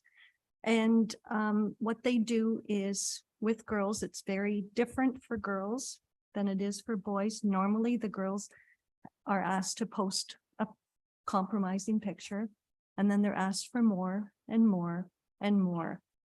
The sextortion, they're asking usually the young boys, once they've got some compromising information, they're asking those boys for money. And in one instance, one boy finally took it. Carol Todd said she went to the States and Dr. Phil, she was sitting there with mothers from the States. And there were 3 boys that had taken their own lives within a month of not being able to fulfill those financial obligations that they were being asked for online. So she came all the way from BC. They hosted her to come from BC and talk about it. And the panel, one of them I'm quite proud of, had a lot more information about this. But the thing of it was just know what your children are doing, keep the communication lines open, and talk. Don't let them go to their rooms on their own. If there's something troubling them, talk to those kids and just keep the communication open and be the trusting adult that they need you to be. Thanks. Thank you very much, Counselor. And also thank you to the work of Provincial Constable Deneen, who does great work in our community. Thank you. All right. I regret that I was not able to attend that event, and I had really wanted to. I was registered and I couldn't make it, but thank you for being there and thank you for that report. Marty, do you have something? That was really good, Phyllis. The only thing I attended other than the coffee at the station on the green was the Brentwood Hall meeting. I was running late because of a personal matter. By the time I got there, the meeting was over. They did some accessibility training and they put a financial report that's available online. That's all I have. Okay. Thank you very much. We all have responsibilities. Mr. Walker. Thank you, Your Worship. March the 14th, we had an accessibility meeting. Basically, some highlights, recap the Health and Leisure Showcase. We are working or will be working shortly on updating the Clearview Disability Plan. We are planning some activities for Accessibility Week, which is May 28th to June 3rd. And as yet, we have not seen the evening hall plans for AODA compliance. So we would be looking forward to seeing those just to make sure that everything is in line with the AODA. The other is participated on the 16th in the water training, 21st with coffee and Station on the Green. We had then on the 21st, we had a library board meeting, highlights from the library board meeting, looking at new signage for a couple of the new road signage for a couple of the branches. March break programs were well received. Michelle and 2 volunteers participated in Ontario Science Center Crochet Coral Reef program. And if you go on the Science Center, you should go on and have a look at that. It's just absolutely amazing. We will be working on a collections development policy for the library, and the board will be reviewing programming and hours of operation in the fall. We'll be looking for the public input. Also on April 19th, the book sale and just some couple of community events. Siskins, after a thrilling double overtime win last night, are up 3-0, 3 games to 0 with Aurelia. And this weekend is a 3-on-3. I am working with the youth center team, helping with pancakes, then have been traded for future consideration to the 3-on-3 lobby team. Thank you, Robert. I'll look forward to seeing you this weekend at the 3-on-3 tournament. All right, so we'll see you there. It's going to be a good time. Excuse me, Council. I just have 3 items that I wanted to bring up. First of all, I want to mention Coffee with Council. Thank you very much for those members that attended. I appreciated very much you joining Council. Had hats off to the Station on the Green volunteers led by Deb. She did a great job, as she does every Tuesday, organizing the coffee event in the village green, or sorry, at the Station on the Green. And I was really, really pleased that she was able to accommodate us and welcome us. And just want to clarify about about what the whole coffee with council is. There was a little bit of confusion, perhaps a little bit of social media posting. Just to be clear, it is not a council meeting. It is simply a social gathering, an opportunity for members of council to socialize and talk with members of the public and hear what they have to say. We regret that it took a little bit of time for this but the staff and administration to get the promotions out, to get the actual advertisement out, as we had to do a little bit of discussion with the integrity commissioner. And I can assure you that we received a full endorsement from the integrity commissioner to continue to hold the coffee with council meetings in the future at various locations across our municipality. Interesting note, and I'll make it out there so the public hear it too. The integrity commissioner, while he and she both endorsed the whole idea, did suggest that a coffee with council not be held within the chambers here at the chambers. That was his recommendation, because he felt that it would be feeling like it was a council meeting. The point being is that it is not a council meeting. So I said, okay, I appreciate that. Honestly, I thought we'd hold it here one day, but nevertheless, we'll hold it out in the community where it should be. So I look forward to that, and thank you. We will do a better job of getting the word out as to when that future date is. Personally, I'm kind of targeting the new Graysland over here in Stainer, and maybe we can take up some tables in there and have a good coffee with folks there. I think that'll be the next one, but nothing firm yet. The next thing I want to mention, the deputy mayor and the CAO and I were guests on the Penny Skelton show this week. So tune in to the old Rogers TV and you get to see commentary from the deputy mayor. I thought he did a great job. Good job. We all did. Yeah, there you go. And the last thing I'm going to mention is something that's coming up, although we do have a council meeting before this, but I do want to mention it. On April the 6th, there'll be a flag raising at the Fire Hall Station 1 here in Stainer. The flag raising is in honor of Green Shirt Day. Green Shirt Day is something that's important to me as someone who's a registered donor for tissue and organ donation. The whole purpose of Green Shirt Day is to raise awareness for the Trillium Gift of Life and the whole program.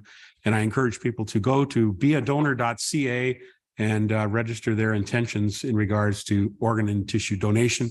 This municipality, I have been so grateful, honestly, that council and the municipality has been very supportive of allowing us to fly the flag for the month. And so I look forward to doing it once again this year. And so we'll see you there.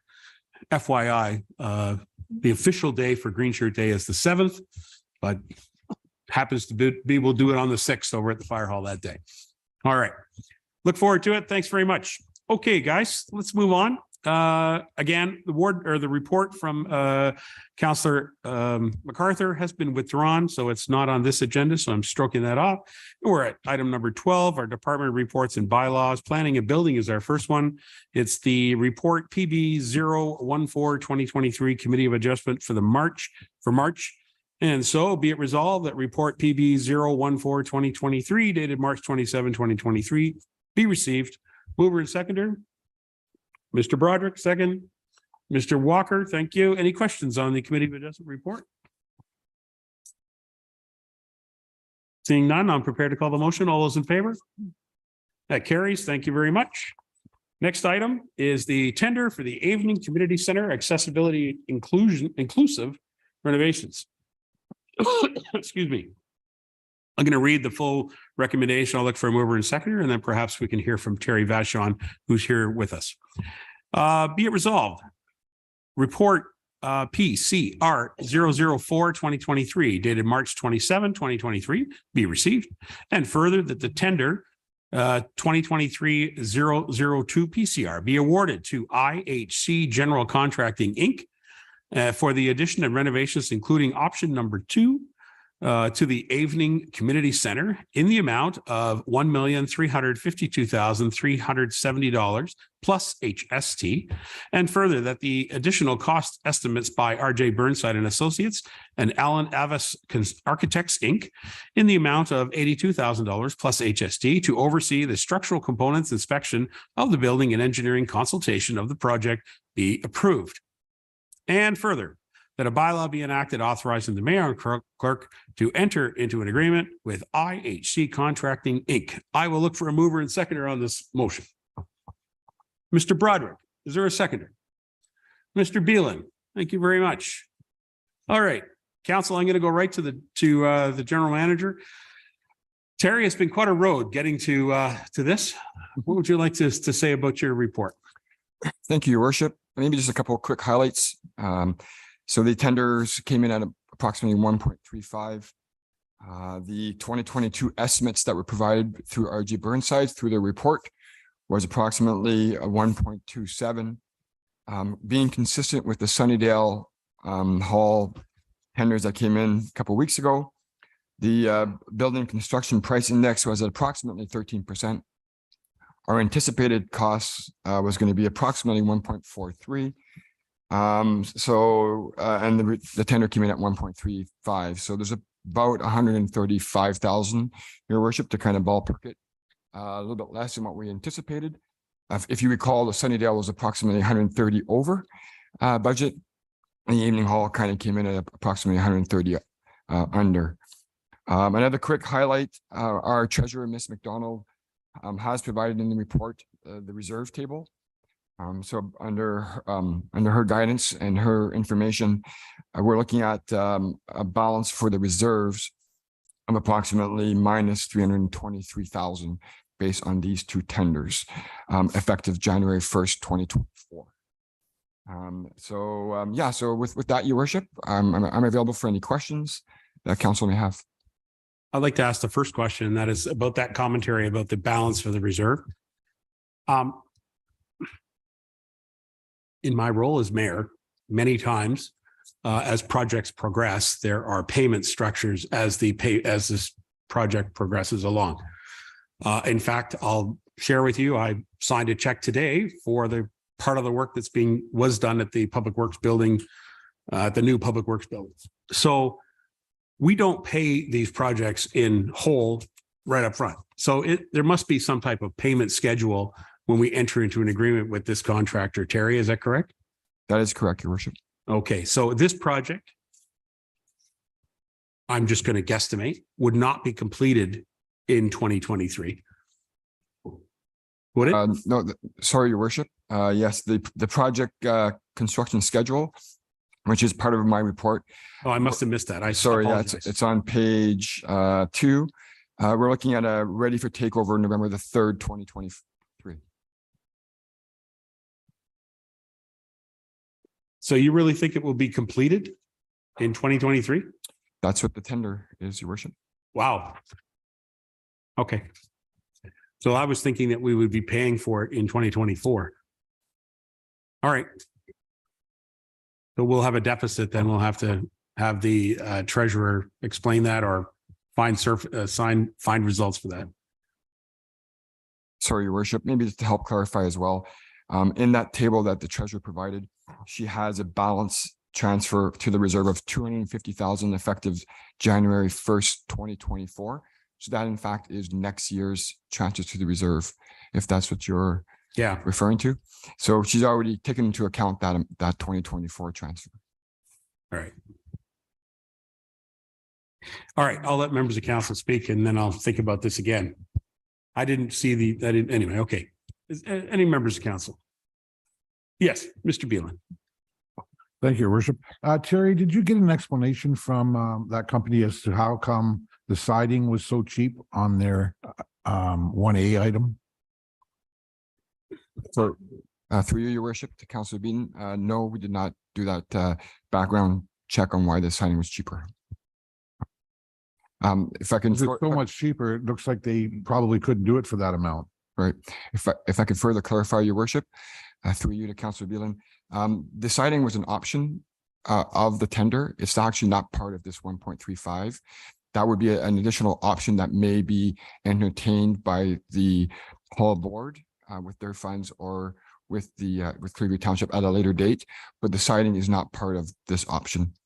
The only option that is recommended in this report is the paving of the entire parking lot.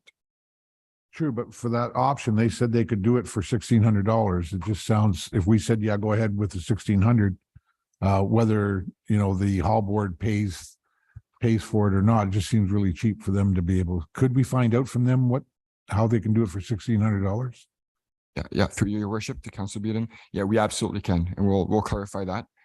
They put it down in the tender. So at this point, they would be responsible for that amount. I know. Okay. Think about it. Anybody else? Mr. Walker, I see your card. Yes. Thank you, Worship. To Terry, so the options are to be determined at some point later on. Is that the idea for the dishwasher, the stove? Okay. Yeah, that is correct. I guess a couple of questions I had. Have we checked to see if the present well system can handle a dishwasher, first of all? And I'm assuming the newer dishwashers, they don't maybe take up a lot of water. I'm not sure how that process works, since the dishwashers, our house is my two hands. So it's not very quick. And the other one was with regards to the gas stove. Is there presently gas there, or is it just are we electric at this point? Last time it was in the evening, it was electric, but that's a few years ago. Yeah. Through your worship to Councillor Walker. Yes, the stove right now is electric. There is no natural gas there. It's propane heat. So at this point it would be electric. Right. Yep. And maybe to answer the other question you had, Councillor Walker, yes, Burnside did do an extensive research on the water flow, because as you know, we're going to be adding some more washrooms to the hall. So they did all the calculations, and that is incorporated into this tender. Yeah. All right. Mr. Deputy Mayor. Thank you. I'm a little late to the table here. In our comments originally with Sunnydale Corners, and now we said we were going to look at our first couple halls that we're renovating, and I've agreed, and I will support it. That's not an issue. We're getting to the point where I'd like to say going forward, Terry, that we're going to be looking at the cost of putting new in versus replacing what or upgrading what we've got. These numbers are coming in high, and I'm hearing our public talking to us about it, and I respect that. And I think going forward, this council will be making some hard decisions. A lot of stuff we're doing right now, we've inherited from our previous council. So going forward, I mean, these are the first two we agreed to, sort of thing, but I sure hope we can take some discussion in a different direction going forward, because it's a lot of money. And I actually stepped outside during our meeting there just to have a minute with the director of the chairman of the hall board, and to hear his thoughts. And in this case, we do have a situation where there's some value in the heritage to the staff about or to the members there. And I respect that. It is a very vital component of the community. And you heard him in his presentation and highlight a lot of these items. But going forward, the dollars are going to become a critical issue in our decisions. And I thank you for all your work. But let's see what we can do before we commit to anything. Thank you. Jerry, go ahead. Sure. Thank you, Your Worship, and thank you for the kind comments, Deputy Mayor Van Staveren. Just on that note, when we did our presentations back in 2022 to council, there were a few halls that was proposed to that council with respect to building new versus renovating old. I went back in my notes very quickly, and the numbers that RG Burnside provided us back in 2022 was approximately $225 to $250 a square foot. That was their recommendations back then. And so those numbers was proposed to council. They were aware of it. And the council at that point has chosen to continue renovating existing buildings. But there was an estimate that was done back in 2020. So I did the numbers today on evening to start getting a handle on it for future discussion. So the building in evening is 30 by 80. In other words, 2,400 square feet with a bump out front and bump out back. So, you know, from my point, of you, we're, well over that 250. My cost, when I talk to some of the builders, just local builders to discuss, they're saying $400 to $500 a square foot. So if we start going with that numbers based on, say, even 3,000 square feet, that's 1.2 to 1.5. That's not including infrastructure or anything else. I respect that. But I start looking at that and I'm saying, do we want new or do we want old? What are we going to end up? And this is why I supported the first two, because of the heritage side of things, that we will see what product we end up with. And I think that's important. I think that will guide us in some of our decision making in the future. But the cost is something that we are, from, protecting our constituents, it's getting considerable. Thank you. Terry, nothing? Okay. Any other members of council? Any thoughts, questions? No. Yes, Councillor Denis. So if we're not moving ahead with the optional items, are we bound to stick with the contractor? The contractor that gave us, if we're not going ahead with them at this time? Can we not pick one of the other contractors that came in lower for one of those optional items? No. Okay. Okay. I'm just throwing it out there just from personal experience too. When we were replacing our gravel drive last year, we went with recycled asphalt, and we had quite a few people stop to check it out, to see what was going on. Oh, sorry, quite a few people to stop to check it out. And one thing I did note was a gentleman came by and he was going to have his entire driveway, asphalt driveway, taken up and chewed up because it did not last. And he was quite interested in the recycled asphalt that we were doing. And it seems to give, it doesn't crack. It gives, the more moisture that it gets, the better, the more heat that it gets, the better. And I just was wondering if there was any consideration for an option as far as that goes. What they told us was that asphalt had gone up like at least 50% in the last couple of years. That's all. I'm just asking about cost savings. Terry? Sure. Thank you, Your Worship. Through you to Councillor Deneen, perhaps to help clarify a little bit. When we did the tender, we produced these options to kind of give ourselves and the hall board, the evening hall board, an option on what it would cost if we actually wanted to go through with it. So it was a way of, shopping it around. We thought we'll just add it to the tender and we'll see what we get. So maybe to help answer your question, if we choose to purchase the dishwasher or the stoves, we're bound to the price that was provided by the winning company. If we want, we can go with somebody else. We could shop it at Home Depot if we would like. But if we choose to go through them, we're bound to that price. And no, we cannot use another competitor's pricing as part of that process. That's their pricing. If council chooses to go with this company here, we're bound with their price and their price only. But as options, we do have the flexibility to be able to go somewhere else if we so choose. And that's why our recommendation through this report is to only go with the option that was provided as part of the tender, which is to pave the entire parking lot. We were going to pave only a portion, but we thought it'd be better just to pave it all and deal with some of the erosion and flooding issues that's kind of happens on that area. So I hope I kind of answered your question. We do have the flexibility if that's what you're asking, but we are bound to those prices if we choose them as a supplier. Thank you. All right. Any other members of council? Seeing none. Terry, I'd like to go to the treasurer. I see Kelly McDonald has popped up her camera. That's great. Hello, Kelly. Can you hear me? I can hear you, Your Worship. Can you hear me? I can hear you. Thank you very much. Thanks for joining us. At the beginning of this discussion, I asked kind of an awkward question to our general manager, Terry, and maybe you can assist me understanding where and how, when November comes, we're able to complete this contract and still remain whole when it comes to our budget process. So how can you help me with that, Kelly? I'll do my best, Your Worship. So when we're doing construction contracts, they come in progress payments. So the progress payments are dependent on obviously the contract progress. There's always a 10% holdback on these contracts until we determine that all deficiencies have been solved to our satisfaction.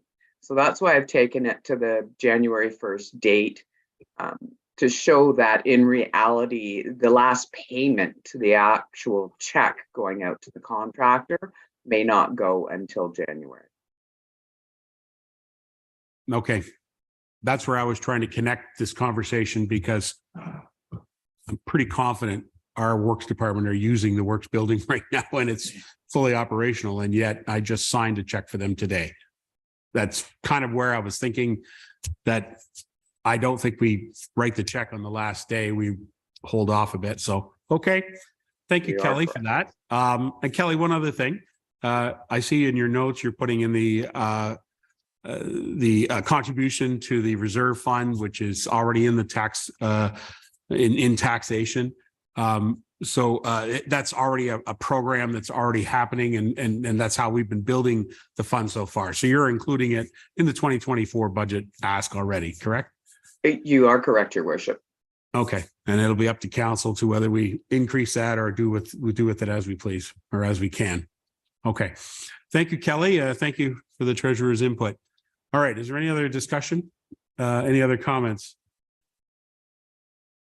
All right, members of yes, go ahead, Marty. I saw you madly writing there, so I figured there was something. Go ahead. I realize that the hall board does have some money. So are we voting on whether to approve the way it's written here, the base bid plus items 1, 2, and 4, or 3B, I mean? Because that totals 1545550. What if we were to just approve the base bid? You could get the parking lot paved later if the hall board decided to do it, or put in the stove. I'm not sure. The chairman was here and he had some Bill, can you answer some of that questions, what the hall board, what their intent is on some of these options? Before you come up, Bill, just make sure council is comfortable hearing from the hall board chair. I'm sure they are. Come right ahead. Thank you, sir. Right there, it's good. Great. Oh, and then I gotta be in camera. Get a camera. Who knows? Thanks, Lexi.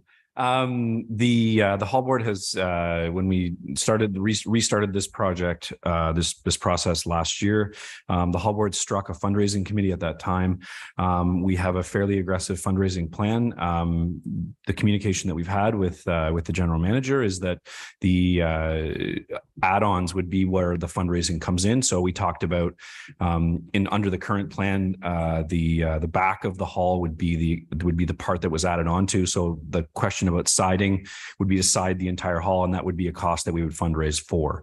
So maybe that's why it's only $1,000. And then things like upgrading kitchen appliances, making some of our other hall experiences, adding on to those as well is all part of it. So we have a fundraising committee struck as well. We have a very healthy bank account from the activities that we do at the evening hall. And I think that we are confident that we would be able to raise significant funds to support this and to add on to the evening hall and make it even better experience for everyone. All right, thanks, Bill. Before you go away, does anybody have any questions for Bill since he's here? Yes, Terry, did you want to put up your hand? Go ahead. No, sorry, I don't have a question for Bill, so I can wait. Sorry. Okay, all right. Oh, actually, Paul's here. Go ahead, Paul. Bill, just a quick question in regards to that commercial dishwasher. I mean, we all watch, we're on a well out there. And I'll ask you as a member of the board, can it support that well support that commercial dishwasher? So, I mean, I'm not a hydrologist. I would defer to the engineering report that was done about it. I think, one thing I would note is that while we might install a commercial grade dishwasher, it's not going to be run like a commercial kitchen that is in the back of a restaurant. One of the things we have talked about at the evening hall is having this type of facility that could be another rental avenue for us. So for companies who made preserves or made things that were to be sold that needed a certified certified kitchen, that could be another rental stream for us. So even though we had the equipment available, that it wouldn't get used the same way as a hotel kitchen or a high use facility would. If that makes sense. Okay. Thank you, Bill, for that. And thank you for adding to the conversation here today. Yes, go ahead, Terry.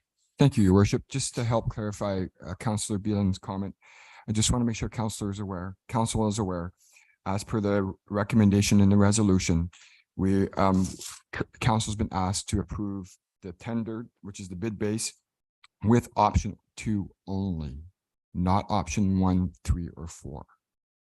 Only bid base with option 2, which is the parking lot.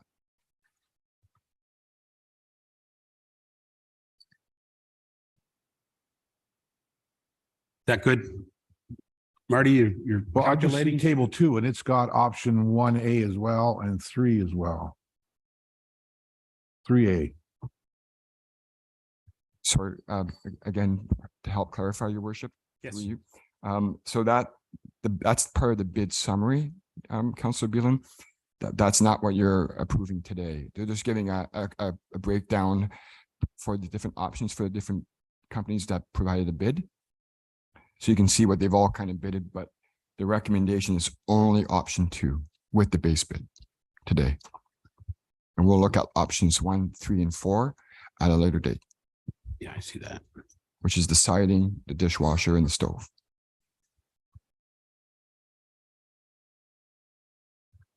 Okay, anybody else? The clerk has been very helpful because she's pointed out to me that I should look at the report, page 4, which has to do with the table 3 and the optional item for additional asphalt paving shows 65,000. Is that? No, this one. Here. Sorry. That's where he was talking about. Here's your base bid. Yeah, your base then bid that and optional equals- item is 47,000. Is that right, Terry? That's correct. That's correct. So 47 instead of on this page, which is shows 65. Okay, that's Dom. Sorry about that. Okay. So is that amount included in the motion that we have today? Yes, that's correct, Your Worship. Okay, that's just want to be clarifying that. Okay, and nobody else? Members of council, you've got a motion in front of you with a mover and seconder. I'm prepared to call the motion.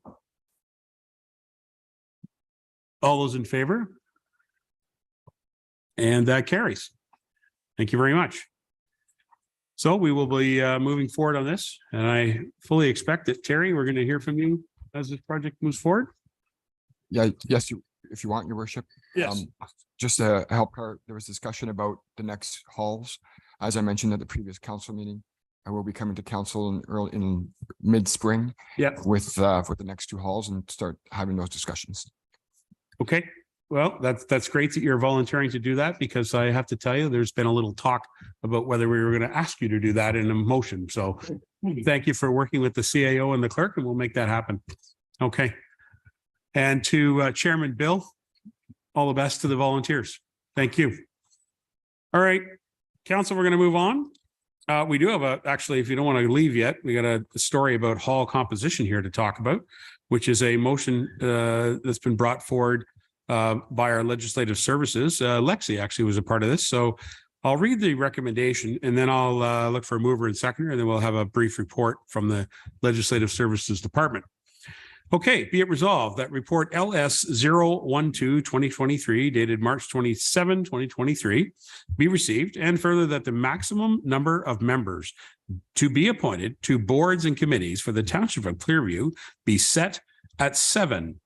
And further that any board or committee with their current number of members exceeding the new limit of 7 will be permitted to maintain the current number until such time as members resign or a position becomes vacant, and at such time, the number of members will be reduced by each vacancy until the maximum number of members reaches 7. And further, that the staff be directed to bring forward a terms of reference and meeting procedures consolidating composition, appointment, and meeting procedures for the boards and committees. I'll look for a mover and seconder to get this on the floor. Mr. Broderick, Ms. Deneen, thank you. All right, Madam Clerk, and I know Lexi is here. She's part of that. So did you want to lead or did you go straight to Lexi? We're going straight over to you. How are you? Good, thank you. Thank you. Would you like to speak to your report?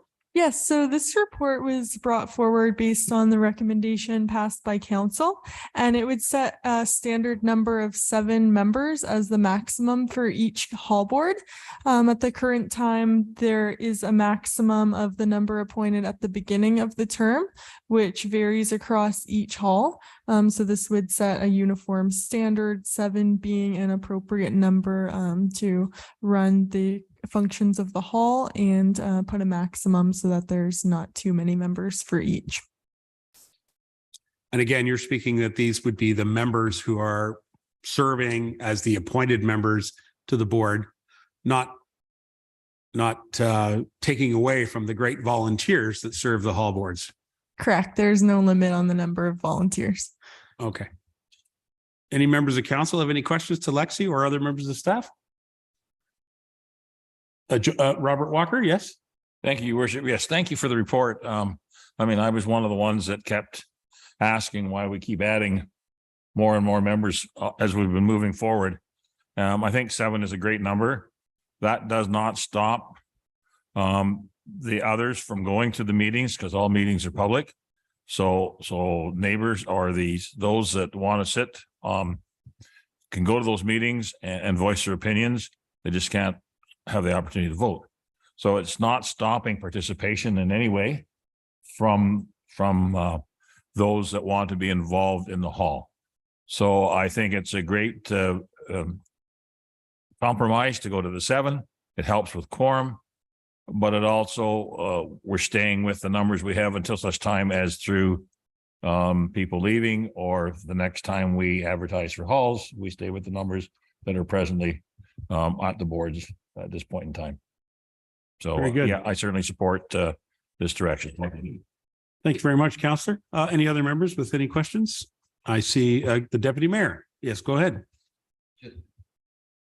Thank you, Your Worship. Just to clarify, if in order to have quorum, obviously it's 50% plus 1. Is with the hall board, are they allowed to designate alternates? Ooh, good question for the clerk directly. Madam Clerk.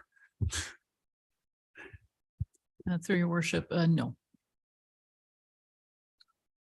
Okay, my concern and where my thoughts coming from, I totally agree with the concept of 7, but if we have a situation where people on the board are snowbirds or we have a storm or they can't come, I just want to make sure if there was ways that we can help the boards to keep their quorum sort of thing.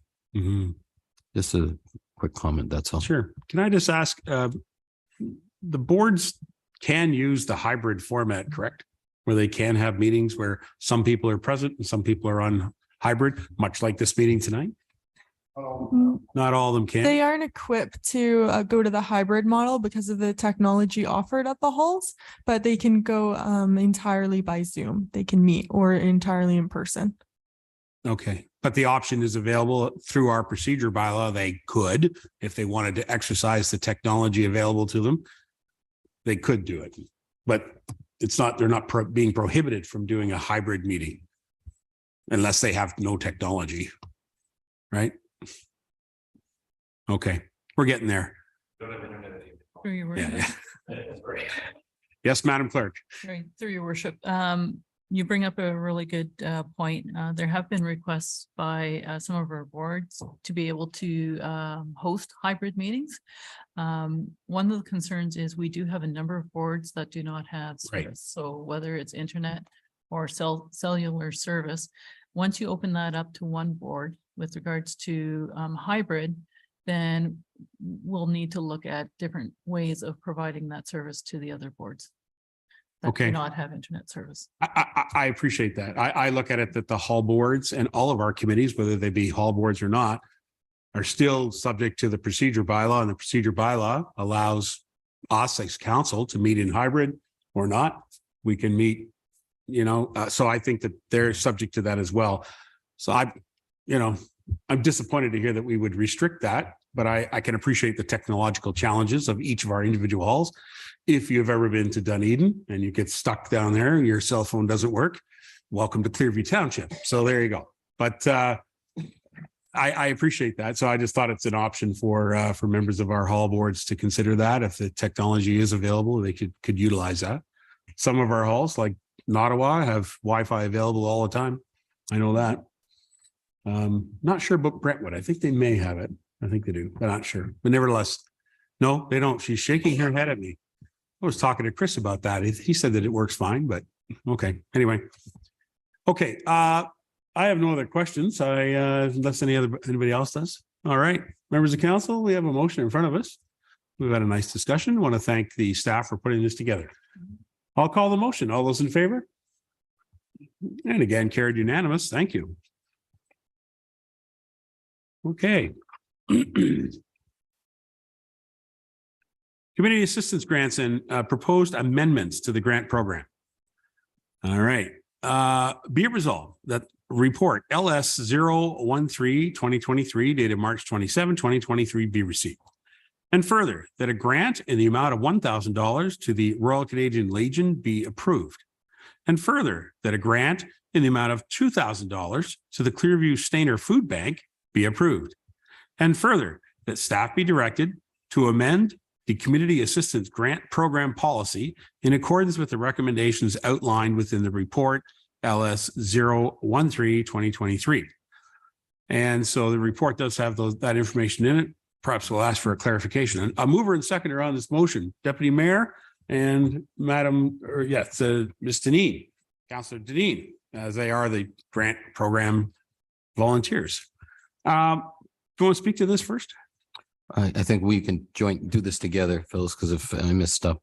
So as a committee, we've met a couple times now already in dealing with grants. So we are very concerned about how grants are dealt with, and we can use the word grants. We're not allowed to use the word donation. We use the word sponsorship. So a couple of things. We're looking to review and revise the whole policy of how we do this situation, how the intake is done, how the requests are made, so we don't inundate council. It comes through the clerk, through the mayor, to the committee who makes recommendations, because we have in our course of action this year, we've had several requests from the same group, and we are looking at making some changes in that regards.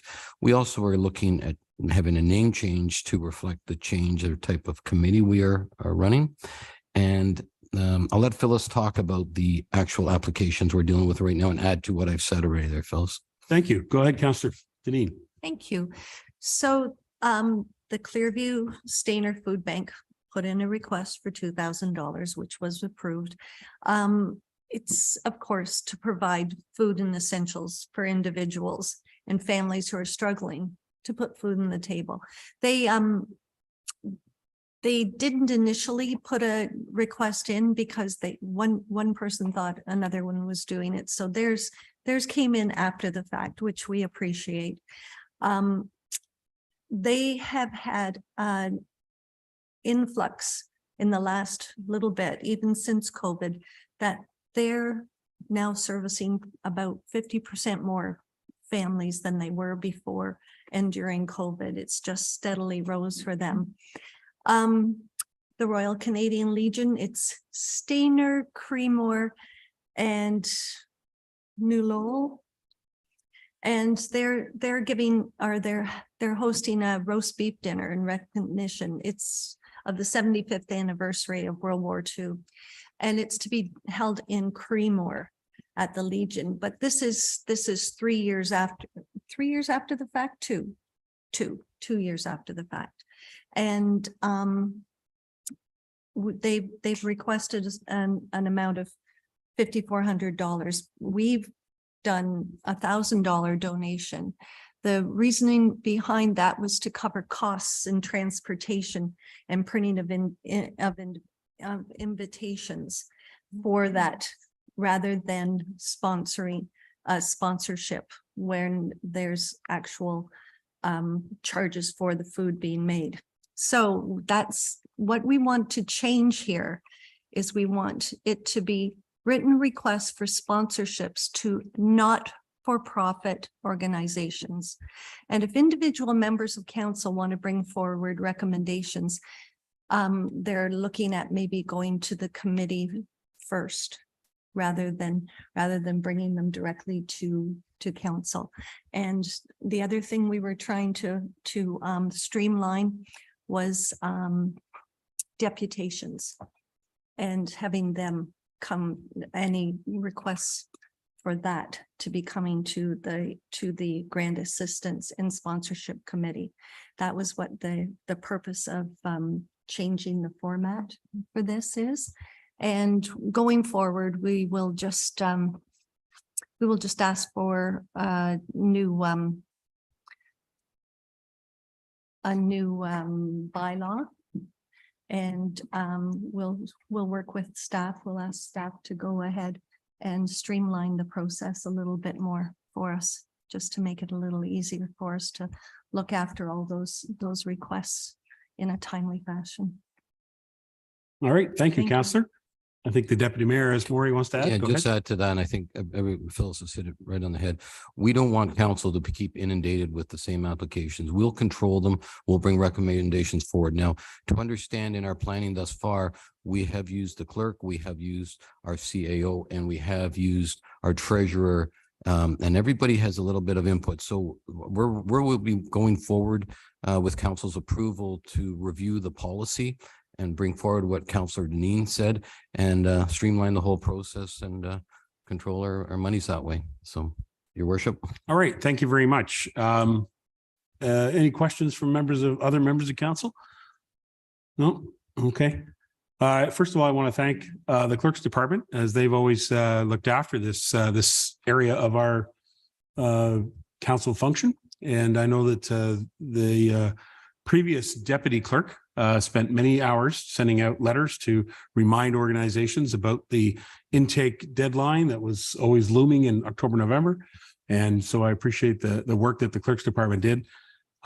In my discussions with the deputy mayor, when he brought this to me, I was very intrigued by the idea that you could bring a different policy forward as to how those intakes actually happen. So I think that's a good step forward. So good luck to the committee, and I look forward to council seeing a new policy that we'll bring forward to council for approval. All right. Any questions from members? All right. Seeing none, there's a mover and seconder. I'm prepared to call the motion. All those in favor? And that carries unanimous again. Thank you very much. All right. Okay. Hey, we're at LS 014 2023. It's the appointment of the interim fire chief. So be it resolved that the report LS 014 2023 dated March 27, 2023 be received. And further, that a bylaw be enacted appointing Scott Davidson as interim fire chief for the township of Clearview. Mover and seconder. Boy, the cards are up quick. We'll go with Broderick and Walker, either end. Any questions? Seeing none, I'll call the motion. All those in favor? Thank you very much. Congratulations, interim chief. You're it. By the way, I just want to acknowledge Scott Davidson did a great job as the acting fire chief. Now can be referred to as our interim fire chief. So thank you for that. Zoning bylaw amendment. We're in bylaws now. 15 Station Street, Clearview. That's great. We've got this on our agenda. Being a bylaw to regulate the use of lands and character, location, and use of buildings and structures on lands municipally known as 15 Station Street, Clearview, and legally described as Plan 497, Lots 7 to 8, Part Lot 6, South Station Street, Registered Plan 51R 37030, Part 1, Clearview. Be presented and read a first, second, and third time and finally passed on the 27th day of March 2023. Can I have a mover and seconder? I'll look down here. Deneen and Beelan. Thank you. Any questions on the bylaw? Seeing none, all those in favor? And the bylaw carries. Thank you. Appointment of the interim fire chief. Recommendation be it resolved that, being a bylaw to appoint the interim fire chief for the corporation of the township of Clearview be presented over the first, second, and third time and finally passed on the 27th day of March 2023. Deputy Mayor and Mr. Broderick. Any questions? All those in favor? And that also carries unanimous. Again, with the bylaw, congratulations. All right, and looking at the last page of my agenda, if I can get it open, we have notice of motion, any new business? Seeing none. Bylaw to confirm the proceedings of the council meeting. Recommendation be it resolved, bylaw 2329 being a bylaw to confirm the proceedings of the March 27, 2023 council meeting be presented and read a first, second, and third time finally passed on the 27th day of March 2023. Broderick, Phelan, all those in favor? Thank you. That passes. Motion to adjourn. What time is it now, Madam Clerk? Where are we at? 7:55. All right, 7:55. Be it resolved, council meeting adjourned 7:55. And I'll go with Deneen and Walker. All those in favor? And that carries. Thank you. Thank you, everyone, for joining us. Thank you to our staff, and have a good evening.